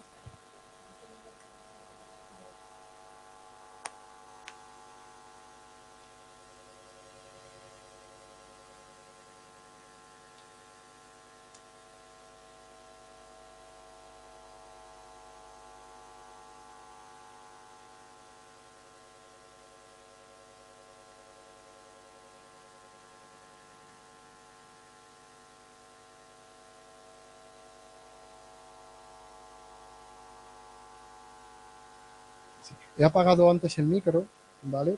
Lo he apagado ahora mismo para ver si se quitaba. Me imagino que seguirá igual. No, vamos a poder hacer poca cosa, me parece. Me da a mí la sensación de que va a tener más que ver con el transmisor y con interferencias que del transmisor, al ser inalámbrico. Pero bueno, de momento, como estamos en un descanso, lo voy a apagar, ¿vale? Para que no se oiga mucho ruido y ahora cuando empecemos vuelvo a conectar.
Bueno, chicos, vamos a empezar. ¿Me escucháis? ¿Me seguís escuchando más o menos bien o decentemente al menos?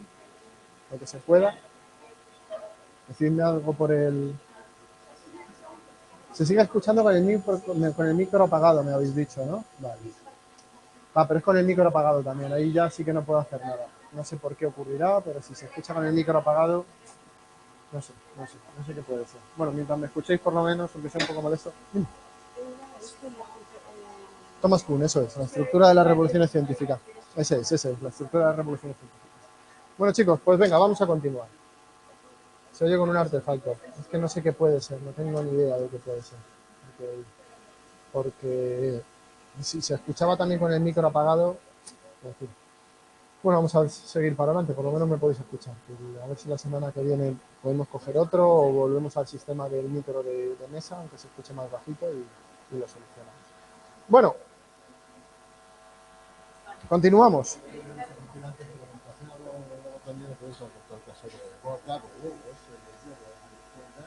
No, Phineas Gage.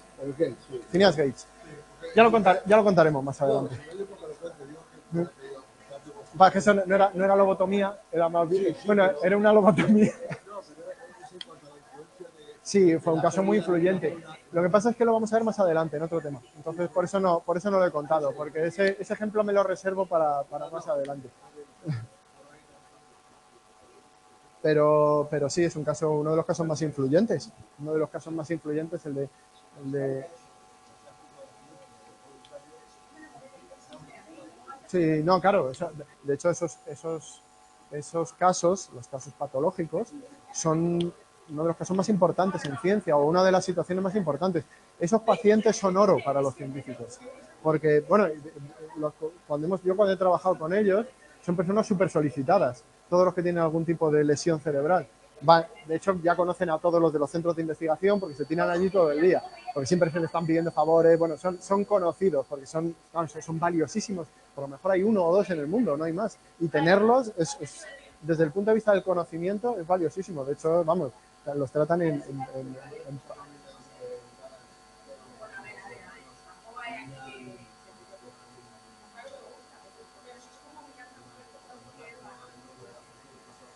sí, no, bueno, luego me lo dices. Sí, son...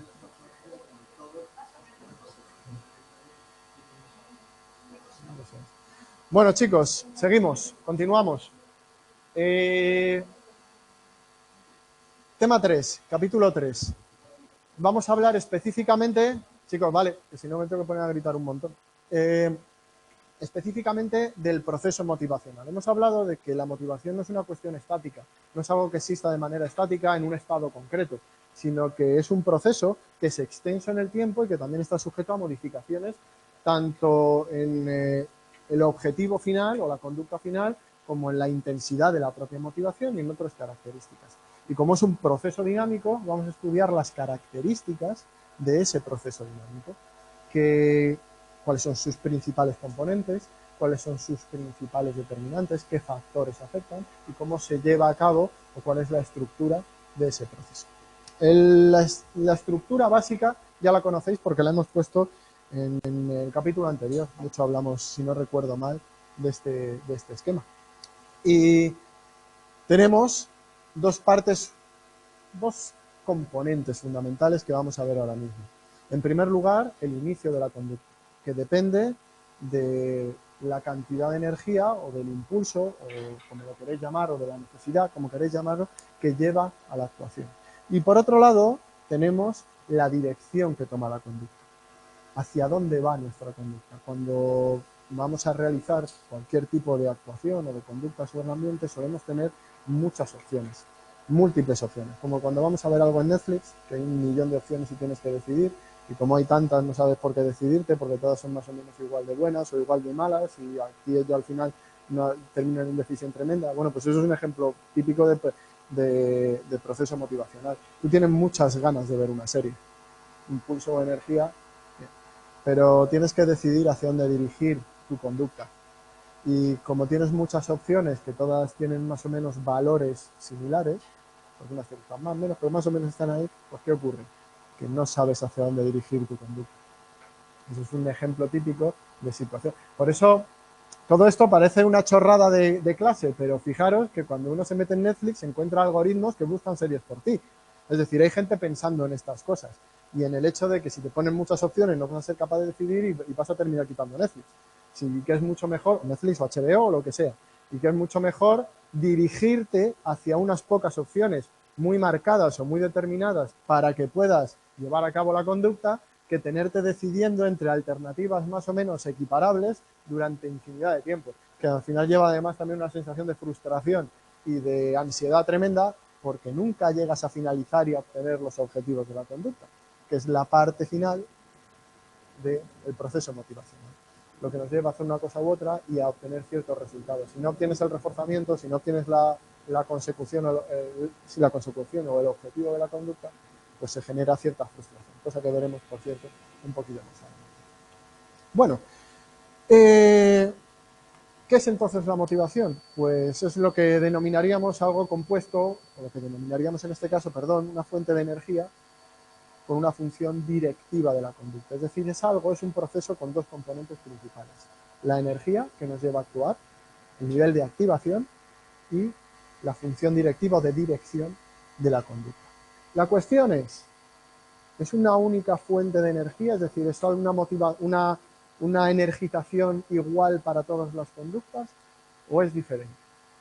Pues no parece que sea la misma para todo, ¿no? La manera en que actuamos o la manera en que decidimos hacia dónde actuar y las diferentes actuaciones parecen que están regidas por procesos diferentes. Aunque eso no quiere decir que sean siempre distintos. ¿Os ha pasado alguna vez que estéis con un nivel de activación alto?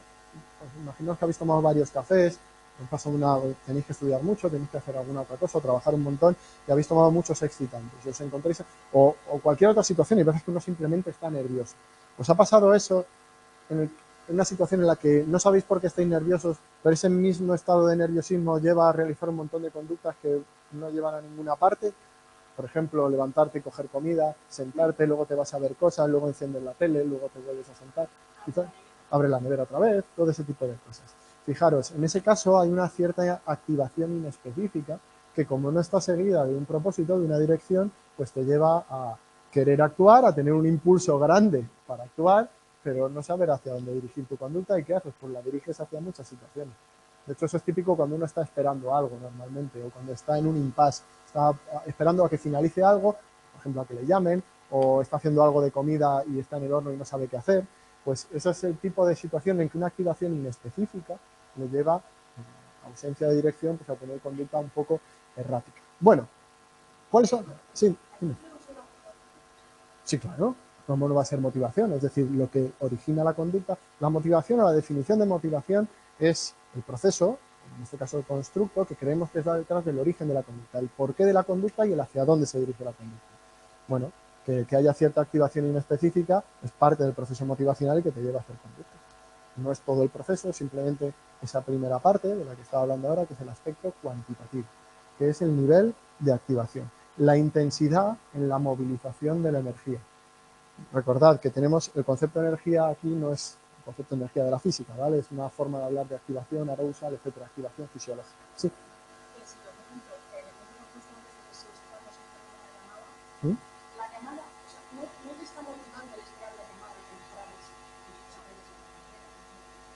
No, eso sería un proceso más complejo, es una conducta adjuntiva y seguramente tenga que ver, eso se piensa, con el hecho de que mientras tú esperas el reforzador final, que es la llamada, que es lo que va a reforzar tu conducta y es el objetivo final, pues obtienes reforzadores intermedios a través de otras conductas, ¿vale? Pero eso es una explicación más compleja, ya lo veréis más adelante, ¿vale? Eso es una hipótesis sobre conducta adjuntiva y cómo funciona. Pero todavía no conocéis lo que es la conducta adjuntiva ni tampoco tenéis por qué hacerlo, se irá viendo en diferentes asignaturas. Bueno, el primer aspecto del proceso motivacional o de la motivación, el aspecto cuantitativo, el nivel de activación, lo que inicia y también lo que mantiene la conducta, porque no solo sirve para que empieces a actuar, sino que también sirve para que una vez que has decidido cómo actuar, mantengas esa actuación durante el tiempo que sea necesario o con la persistencia que sea necesaria para llegar al final de la conducta. En segundo lugar, segundo aspecto de la motivación, el aspecto cualitativo. es el aspecto direccional, es decir, hacia dónde se dirige la conducta, cuál es el objetivo final de una conducta y qué se espera conseguir de esa conducta. La meta, el objetivo hacia el que se dirige. Esto fue una dicotomía o una definición de motivación que fue dada por esta científica que se llama doctora Eva Dreykus, o más conocida como doctora Ferguson, ¿vale? Y que fue quizás la definición más famosa, la tenéis en el libro, por supuesto, sobre cuál es el proceso motivacional. Arousal es activación fisiológica, ¿vale? Es la palabra que se utiliza normalmente para... Es un sinónimo de activación fisiológica en este contexto, ¿vale? El nivel de arousal sería el nivel de actividad del sistema nervioso autónomo, ¿vale? Pues ya sea por la tasa cardíaca, nivel de respiración. También se podría incluir, si queréis, el nivel de actividad cerebral en ciertas situaciones, pero básicamente se puede equiparar a activación fisiológica, ¿vale? De hecho, todos estos términos los podemos utilizar de la misma manera. Movilización de energía, en cuestiones motivacionales, estos términos los utilizaremos de manera intercambiable. Utilizaré activación, arousal. Esta no la voy a usar porque es muy fea, tensión dinamogénica. Me parece muy pedante y muy fea. Pero activación y arousal sí lo utilizaremos de manera intercambiable, ¿vale? Bueno, ¿cómo han considerado distintas perspectivas de la psicología la motivación? Bueno, pues en función de sus paradigmas y de lo que crean que está detrás de la conducta o de las causas de la conducta, pues lógicamente cada paradigma de psicología le ha dado más importancia a una parte o a un fenómeno de la motivación o a un aspecto de la motivación a otro. Los ejemplos paradigmáticos son el conductismo y la psicología cognitiva, mientras que el conductismo le da más importancia a la función energizante de la motivación, es decir, de impulso de la conducta, porque no creían que las direcciones que tomaba la conducta tuviesen o no les interesaba los procesos cognitivos que ocurrían dentro, así que la dirección de la conducta derivada del procesamiento de la información pues les interesaba menos. Sin embargo, la psicología cognitiva se ha interesado más por los procesos direccionales, por la motivación como un fenómeno consciente y voluntario, por el hecho de la elección en las diferentes conductas. No solamente la energización o las ganas de hacer algo, sino también qué hace o qué procesos ocurren dentro de nuestro organismo que nos hacen tomar decisiones sobre la dirección que va a llevar nuestra conducta. Bueno, pues vamos a centrarnos en el primero de los componentes. Vamos a ver los dos componentes, el componente cuantitativo, que es la activación, y el componente cualitativo, que es la dirección. Cuantitativo porque la activación, lógicamente, depende de una cantidad. ¿Cómo de activado estás? ¿En qué grado de activación? De hecho, puedes transformarlo en una escala numérica, desde el 0 hasta el 100, por ejemplo. ¿Cómo de activado estás? Y medirlo a través, por ejemplo, de la activación fisiológica. Bueno, pues definimos la activación como la necesidad de energía o la energía para realizar cualquier tipo de actividad. Y por supuesto tiene que ver con una cuestión fisiológica, en particular con la activación fisiológica del sistema nervioso central. Por cierto, su relación con la motivación ya la estableció Cannon en 1929. Este arousal, esta cantidad de energía, esta sensación de activación fisiológica es la que nos lleva a actuar. Y de hecho hay una relación lineal entre la cantidad de activación fisiológica y el nivel de conducta o el nivel de comportamiento, es decir, cómo se expresa el comportamiento en los individuos. A más activación fisiológica, normalmente más expresión conductual. Hay algunos peros en eso, ¿vale? Porque ya veremos algunas situaciones en las que no se da y se llama de una determinada manera. Pero en general hay una relación directa entre el nivel de activación y nivel de conducta. De hecho, esto lo regula, como hemos dicho, el sistema nervioso autónomo, que tampoco me voy a meter más aquí porque de nuevo tenéis asignaturas específicas donde lo vais a hablar muy a fondo.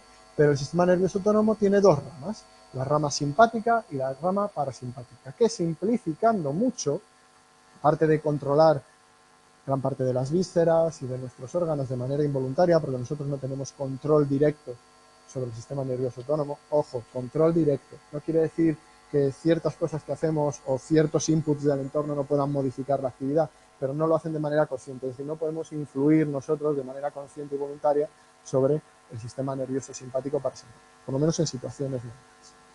Pero ambos tienen funciones que podrían ser descritas como contrarias, es decir, o funciones antagonistas. Uno es antagonista del otro. Mientras que el sistema simpático puede ser descrito como un sistema que permite movilizar energía, es decir, cuando se activa el sistema nervioso simpático, ¿qué ocurre? Pues entre otras cosas se segrega, por ejemplo, adrenalina. ¿Y eso qué hace? Pues que aumente la tasa cardíaca, aumente el ritmo respiratorio, es decir, moviliza energía para la acción. Cuando se moviliza energía desde el punto de vista metabólico, ¿para qué nos sirve? Para actuar. Si tú estás ante un peligro, es decir, si aparece un león ahí delante, ¿qué ocurrirá? Primero el susto, ¿no? Le damos un susto de la leche. No, el león, de momento no nos ha matado a nadie. Espera, no, saldríamos antes. Ah, vale, digo yo, joder, ya están matando. A los pobres que están en la puerta los han matado, ya. Bueno, aparece el león, ¿vale? Lo primero, un susto muy grande. Pero, ¿qué hay detrás de ese susto? ¿Qué es realmente? Es una reacción fisiológica, ¿no?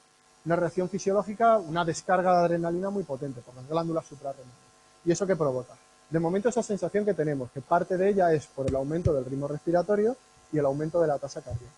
¿Qué se produce también además? Una vasoconstricción periférica. ¿Para qué? Para llevar toda la sangre donde es necesario. ¿Dónde es necesario?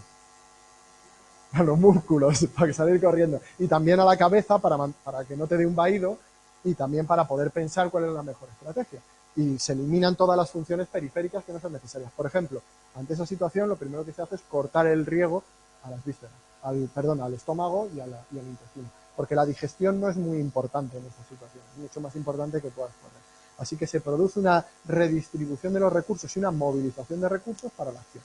El sistema, ¿sí?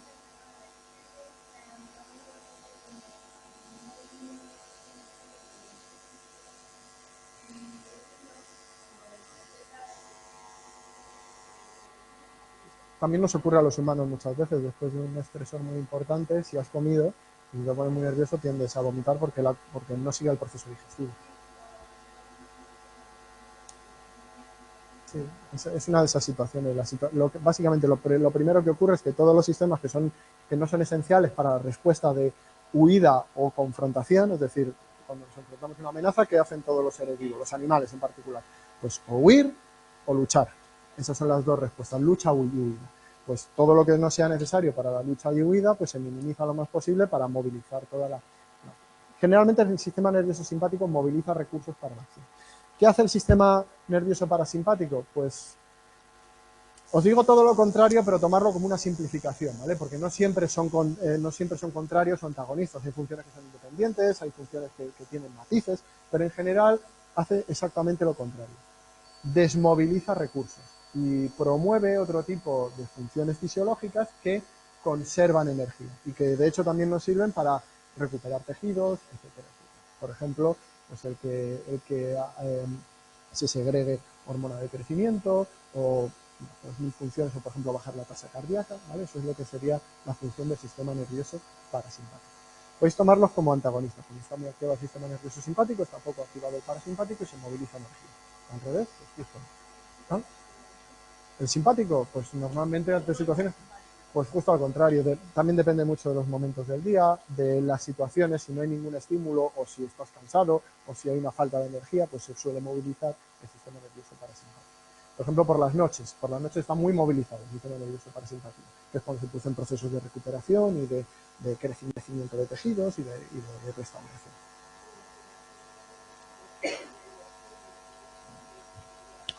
Estos dos, dependiendo de la hormona, de nuestro sistema. También hay otras cuestiones involucradas en ello, como horas del día y también otros sistemas, ¿vale? Pero esto es también de todo. Sistema simpático. No todo lo demás, ¿vale? Pero porque el sistema simpático también se activa en otras situaciones, pero normalmente siempre es ante situaciones que requieren movilización de recursos, ¿vale? Pues en una primera situación, ahí no estaría muy seguro de cuál es, porque por una parte ciertos estímulos provocarían una activación del sistema nervioso simpático, pero la actividad sexual no provoca una actividad. Sí, no, pero en este me refiero no la actividad como cópula, sino la excitación sexual. La activación, se activan los dos realmente, activan el sistema nervioso simpático y parasimpático en diferentes momentos. Eso ya lo saben mejor los psicólogos especializados en conducta sexual y todo eso.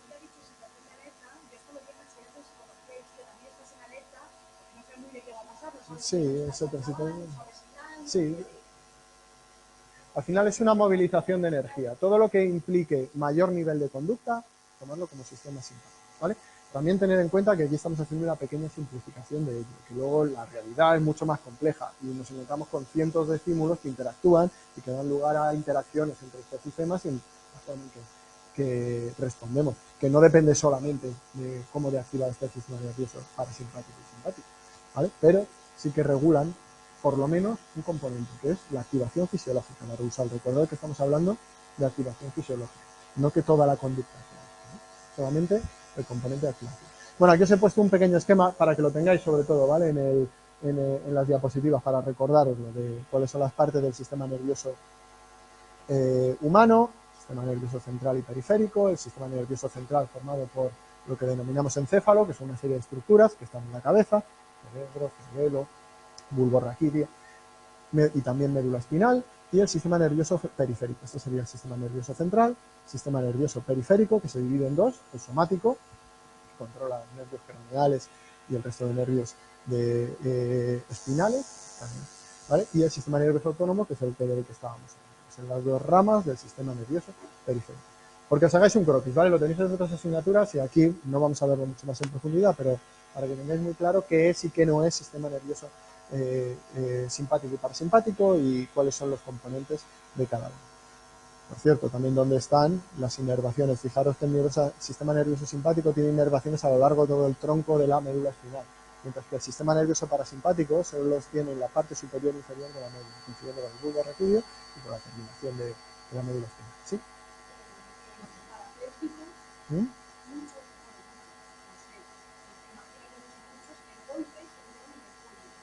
Depende, depende.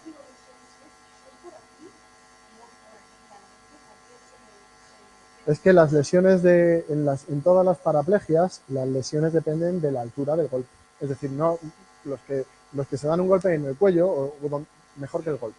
Los que tienen la lesión cerca del cuello tienen muchas más funciones afectadas, movilidad de los brazos, lo que se denomina tetraplegia, y por tanto muchas más funciones del sistema nervioso simpático y parasimpático.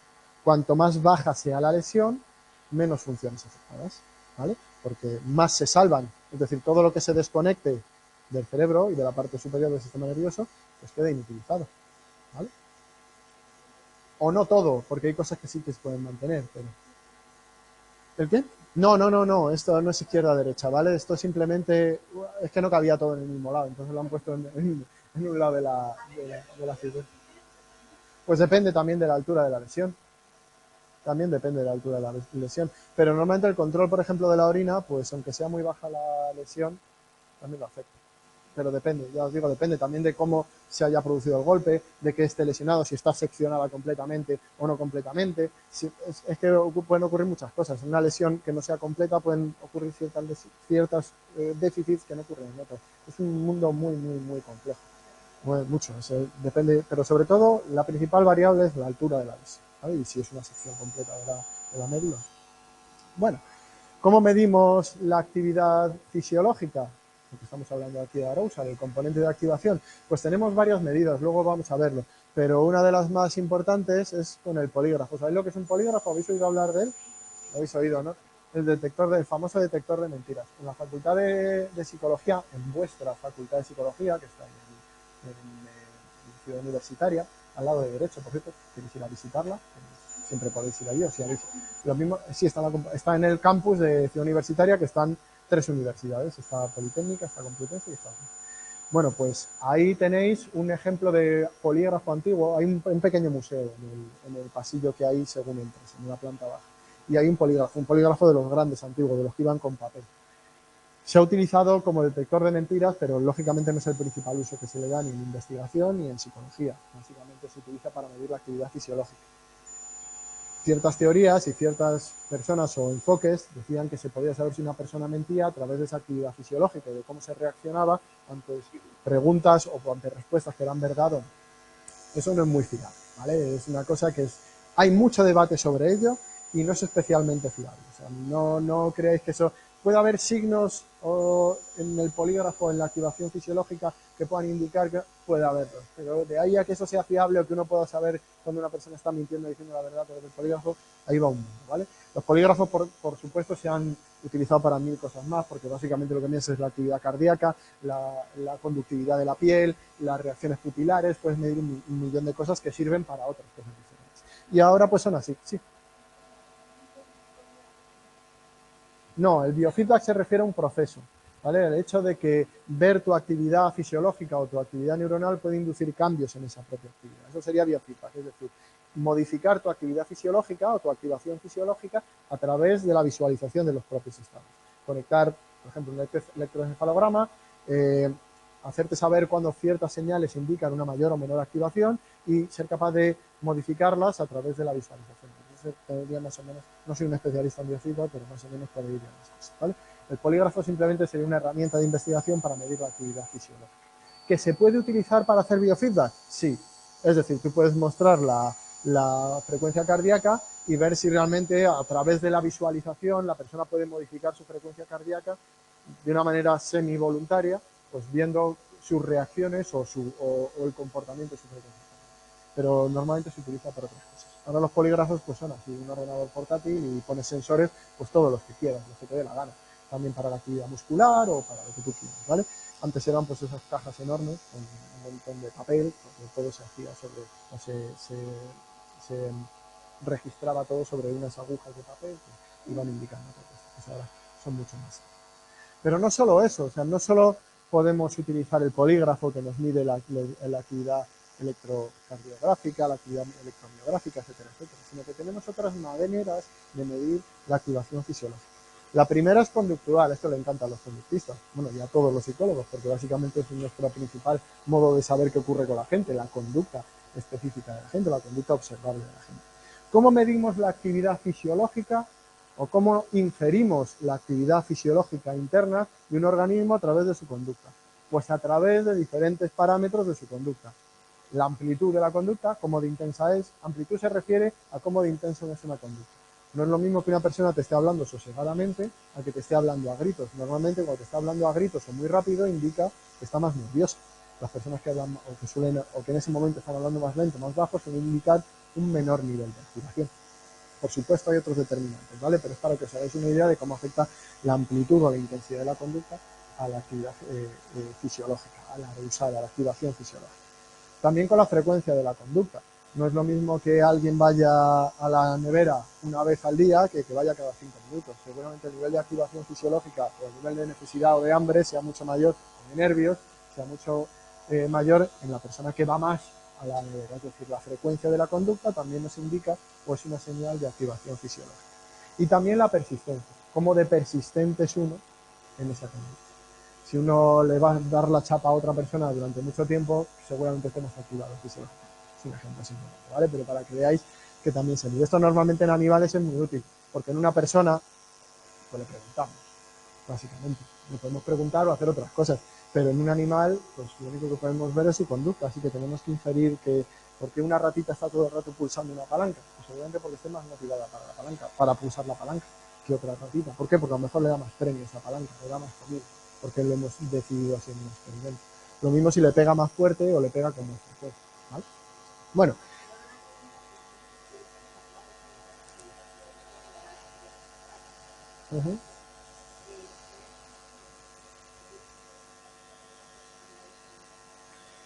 Pues ese es el gran... pues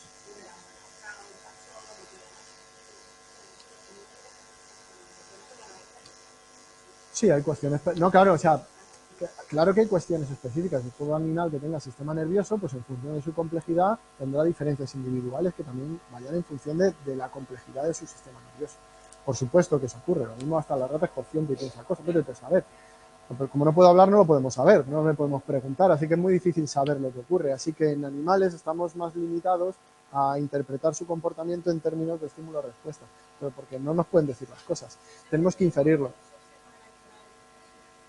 No, sí, pero eso se sabe, que hay diferencias individuales entre los animales, también, por supuesto, y que hay animales más nerviosos, con más activación fisiológica o menos, y claro que tienen lo que podríamos denominar personalidad, aunque eso es un concepto muy humano, pero sí que hay diferencias en el comportamiento y en la forma de comportarse entre animales, más cuanto más complejo sea el animal, lógicamente.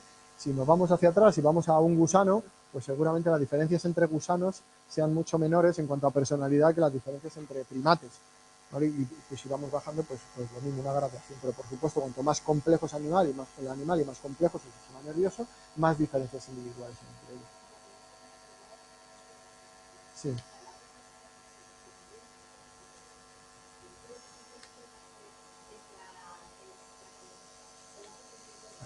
Para un experimento siempre tendrás en cuenta el nivel basal de activación. Eso podríamos tener en cuenta de esa manera. Por ejemplo, que si nosotros examinamos a varias ratitas en un experimento y cada una tiene un nivel de activación basal distinto, pues lo que vemos es la modificación de ese nivel basal. Es decir, siempre teniendo en cuenta el nivel basal. O bien los igualamos a nivel basal para coger las más parecidas posibles, o bien tenemos en cuenta el nivel basal y lo que tomamos en cuenta es la diferencia con el nivel de activación, o lo eliminamos de la ecuación intentando controlar esas variables, ¿vale? Pero sí, claro, todas las diferencias individuales, tanto en humanos como en animales, se tienen en cuenta para los datos de los experimentos y para las investigaciones, ¿vale? También lo podemos medir a nivel fisiológico, ya hemos visto el polígrafo, pero aparte del polígrafo hay más maneras de hacer esto. Por ejemplo, a través de...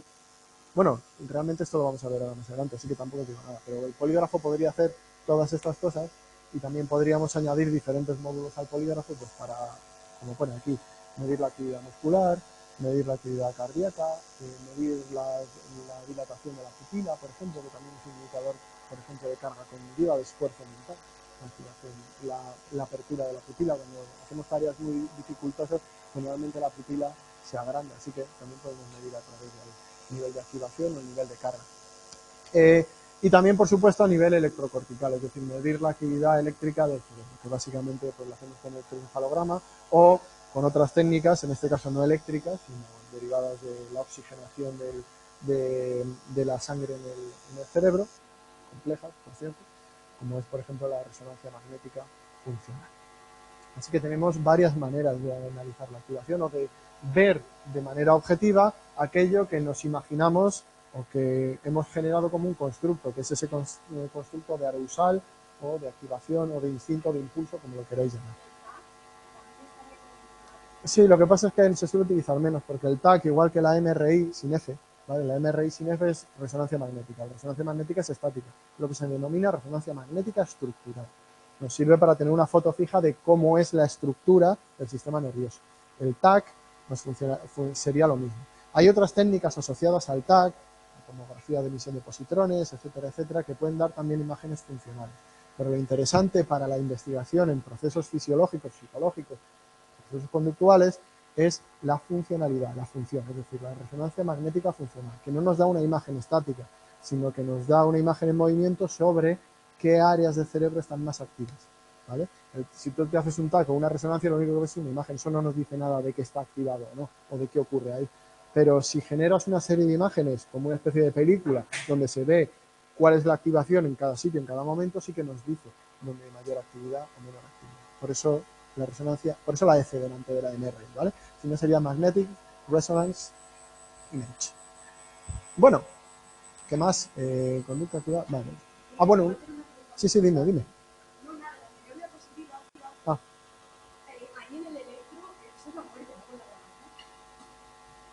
es verdad, sí, no me había fijado, qué cosas. Eso es un electrocardiograma, o sea que me imagino. La verdad es que, mira, ni me había fijado, lo llevo poniendo ahí años y ni me había fijado, qué cosas. Sí. Eso sí, pero en esa no me había fijado, fíjate, lo había puesto, vi la foto por ahí por internet y la puse y ni me fijé. Bueno, sí, la hubiese puesto, no pasa nada. Una cosa importante, a veces hay una disociación, no, lo vamos a ver en esta diapositiva mejor, a veces hay una disociación entre la activación fisiológica y la conducta. Os he dicho antes que normalmente tiene una relación lineal. A mayor activación fisiológica, mayor nivel conductual, ¿no?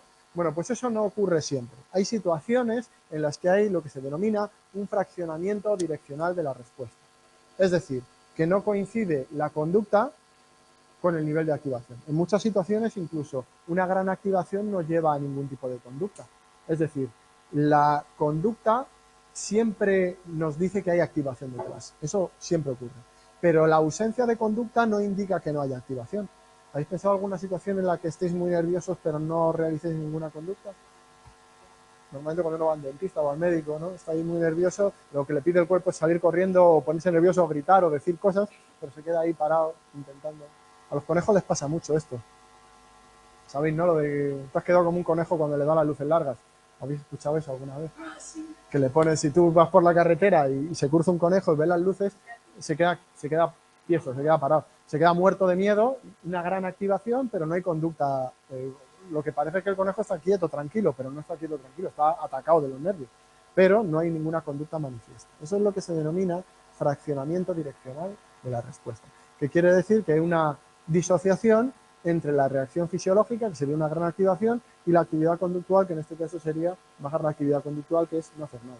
Eso lo hacen muchos animales para protegerse, es una de las reacciones que tienen ante un peligro, es quedarse muy quietos, que parezcan que están muertos. Es una de las reacciones que hay.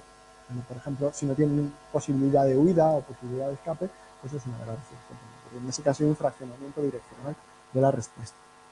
También no pueden ocurrir lo que se denominan respuestas estereotipadas, es decir, que haya una misma reacción fisiológica ante diferentes conductas o ante diferentes estímulos. Muchas veces la reacción fisiológica es inespecífica y ocurre de manera similar ante muchos estímulos. Vosotros, lo que os decía antes, cuando os sentís nerviosos o activados y puede ser por muy diferentes razones, se puede llevar a diferentes conductas. Bueno, pues eso serían reacciones estereotipadas, ¿vale? Tanto fisiológicas como conductuales. En este caso, una reacción estereotipada fisiológica que es muy similar y que da lugar o que se presenta ante diferentes conductas o ante diferentes situaciones. Es decir, un patrón homogéneo de respuesta. Por ejemplo, lo que os he dicho antes, en el que tienes... Es que puede ocurrir de las dos maneras. Puede ocurrir que tengas una activación fisiológica igual o que tengas un patrón de activación fisiológica similar y que dé lugar a multitud de respuestas, o al revés, diferentes patrones de activación que den lugar a un patrón homogéneo de respuesta, que es lo como que tienes aquí, ¿vale? Por ejemplo, uno puede salir corriendo por muy diferentes razones y que su actividad fisiológica sea diferente. Uno puede salir corriendo de alegría porque ha visto a alguien, o puede salir corriendo porque le persigue el león de antes que ha entrado por la puerta, ¿vale?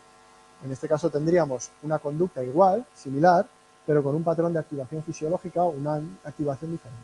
En otros casos lo que podemos tener es una con diferentes conductas asociadas a patrones de activación similares, ¿vale?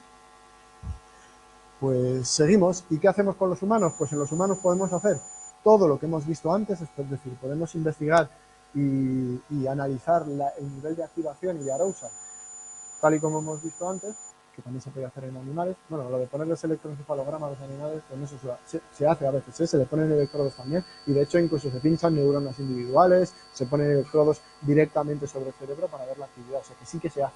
De una manera algo distinta, no es el gorrito típico, no ves un conejo con el gorro de electroencefalografía, pero algo se hace. Pero además en los humanos tenemos otras oportunidades. Como tenemos lenguaje, y el lenguaje nos sirve, la conducta verbal, como diría Skinner, nos sirve también para expresarnos y para comunicarnos entre nosotros, pues podemos hacer otras medidas de activación, básicamente el autoinforme. La mejor manera de saber si alguien está muy activado o no, o si obtiene un tipo de rasgo de activación o no, pues es preguntarle, ¿no? Haces una serie de...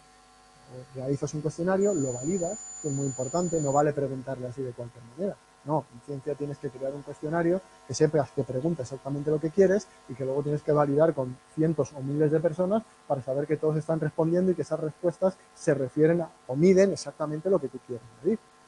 Una vez que crees esos autoinformes, esas herramientas, lo que puedes hacer es preguntarles sobre o bien su estado de activación, es decir, en ese momento qué nivel de activación tiene. Recuerdo unos experimentos que hicimos en colaboración con la Complutense, cuando fue antes de la pandemia, en 2018, en el que era un experimento sobre toma de decisiones, pero lo que se pretendía era modificar el nivel de ansiedad que sentían ante una decisión concreta. Entonces, una de las cosas que se hacía era preguntarle por el estado de ansiedad, es decir, cómo de ansiosos, a través de una serie de preguntas, qué nivel de activación, de ansiedad tenían en ese momento. Y también se puede preguntar por el rasgo. El estado es lo que tienes en ese momento, derivado normalmente de la situación concreta.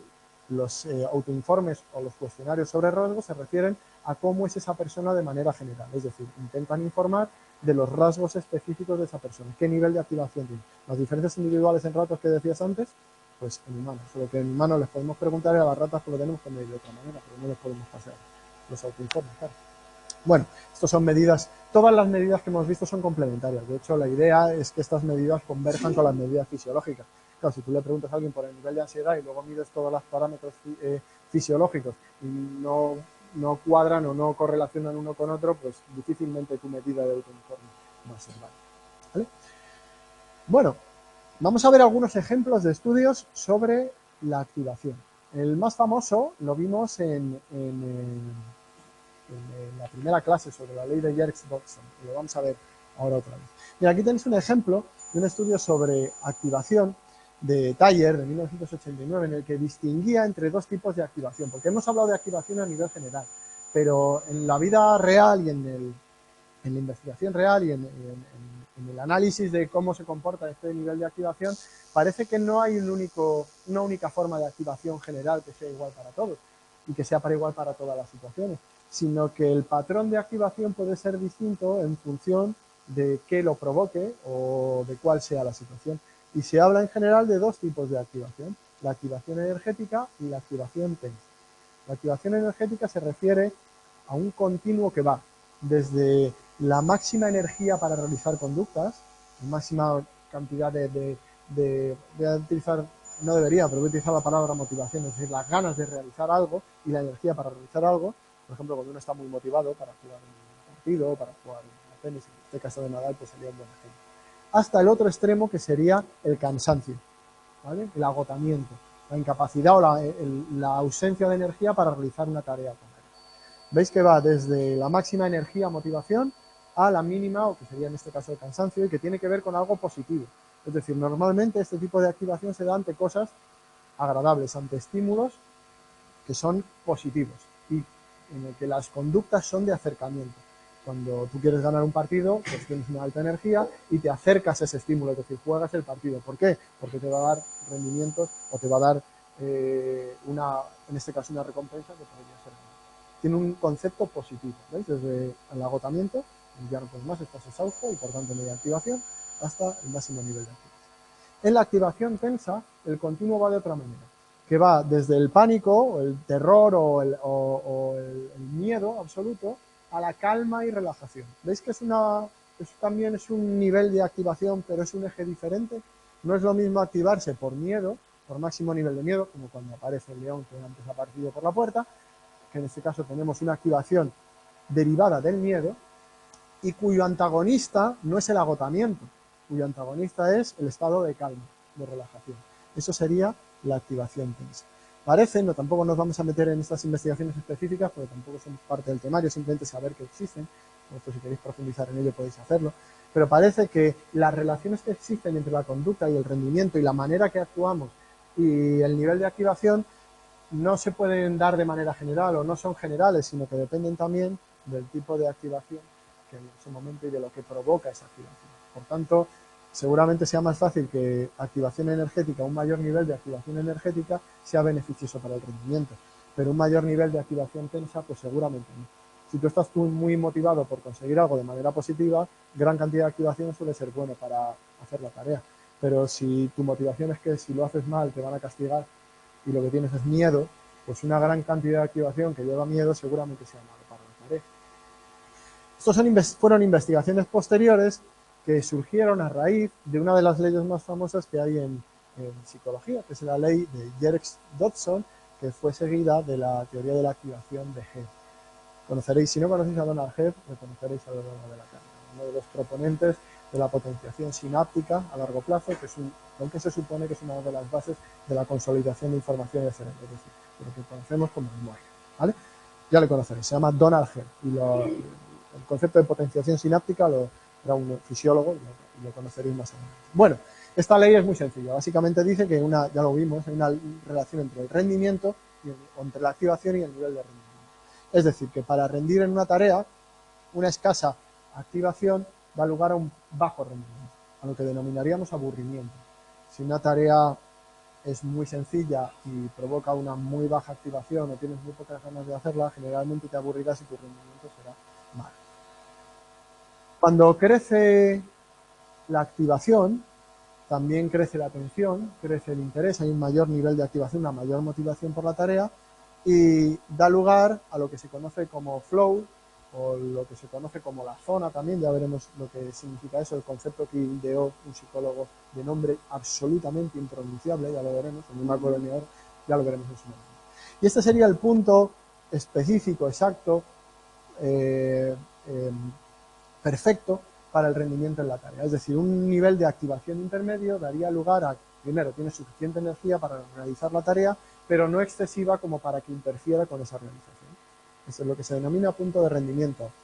Y por último, cuando aumenta demasiado la activación, también se incrementa la ansiedad, si se incrementa demasiado la activación, y de nuevo vuelve a bajar el rendimiento y daría lugar al agotamiento. Esto es en la ley general, pero esto realmente no se cumple para todo, porque la relación que hay entre rendimiento y activación es diferente, tanto para el tipo de tarea como para el tipo de activación que hemos visto antes. Aquí se ve un poco peor, tenía que haberlo hecho de otra manera, pero básicamente lo que suele ocurrir en relación al tipo de tarea es que mientras que en tareas fáciles, cuanto más activación, mayor nivel de rendimiento tenemos, cuando una tarea es fácil, lo mejor es estar muy activado. Porque si no estás muy activado para una tarea fácil, te suele aburrir y terminas no haciendo nada. Cuando hago, pensar en algo que sea sencillísimo. O, yo qué sé, pasar cosas de un cajón a otro. Si estás muy activado, lo vas a hacer muy rápido, tienes un nivel de activación muy elevado. Si no tienes ganas, pues vas a ir muy lento. Es decir, depende directamente del nivel de activación. Pero si la tarea es muy compleja, entonces sí que toma esta forma de U invertido, porque necesitas un nivel de activación suficiente para realizar la tarea, pero un nivel de activación elevado combinado con una tarea muy difícil produce un nivel de ansiedad o de estrés muy elevado, lo que te lleva a que tu rendimiento sea peor. Pensar en un examen, por ejemplo. ¿Qué ocurre si vas en un examen totalmente dormido, apagado? Yo qué sé, te recetó el médico esto, ¿cómo se llama? Un relajante muscular porque te dio una contractura muy fuerte, que sabéis que os deja cao completamente. ¿Qué ocurre si vas así? Seguramente tu rendimiento no sea muy bueno. Pero ¿qué ocurre si has estado todo el día estudiando, tienes el examen por la tarde, estás todo el día estudiando, te han metido 4 latas de Monster, por ejemplo, o de Red Bull, o de lo que sea, como esa, y llegas al examen con un nivel de nervios tremendo? Pues seguramente también tu rendimiento baja. Es decir, necesitas un nivel óptimo para tareas que son más difíciles, ¿vale? Tenerlo en cuenta cuando penséis en quedaros sin dormir toda la noche, ¿vale? Para ir a un examen o algo similar, porque normalmente no viene bien. Si uno va muy atacado o si os ponéis muy nerviosos en los exámenes, pues pensar en técnicas para bajar esa cantidad de activación que siempre vendrá bien para todas esas tareas que ya son de por sí difíciles y en las que hay que buscar un punto intermedio entre el nivel de activación máximo y mínimo, ¿vale? Lo dejamos aquí, que ya son las 6 y la semana que viene venimos. Sí. Pero recordad que esto os lo paso, que lo tenéis. Bueno, chicos, muchas gracias a todos, también los que estabais por aquí. Y esta parte es interesante. Hasta luego, chicos, hasta la semana que viene. Muchas gracias. Bueno, hasta la semana que viene. Congelación de huevos.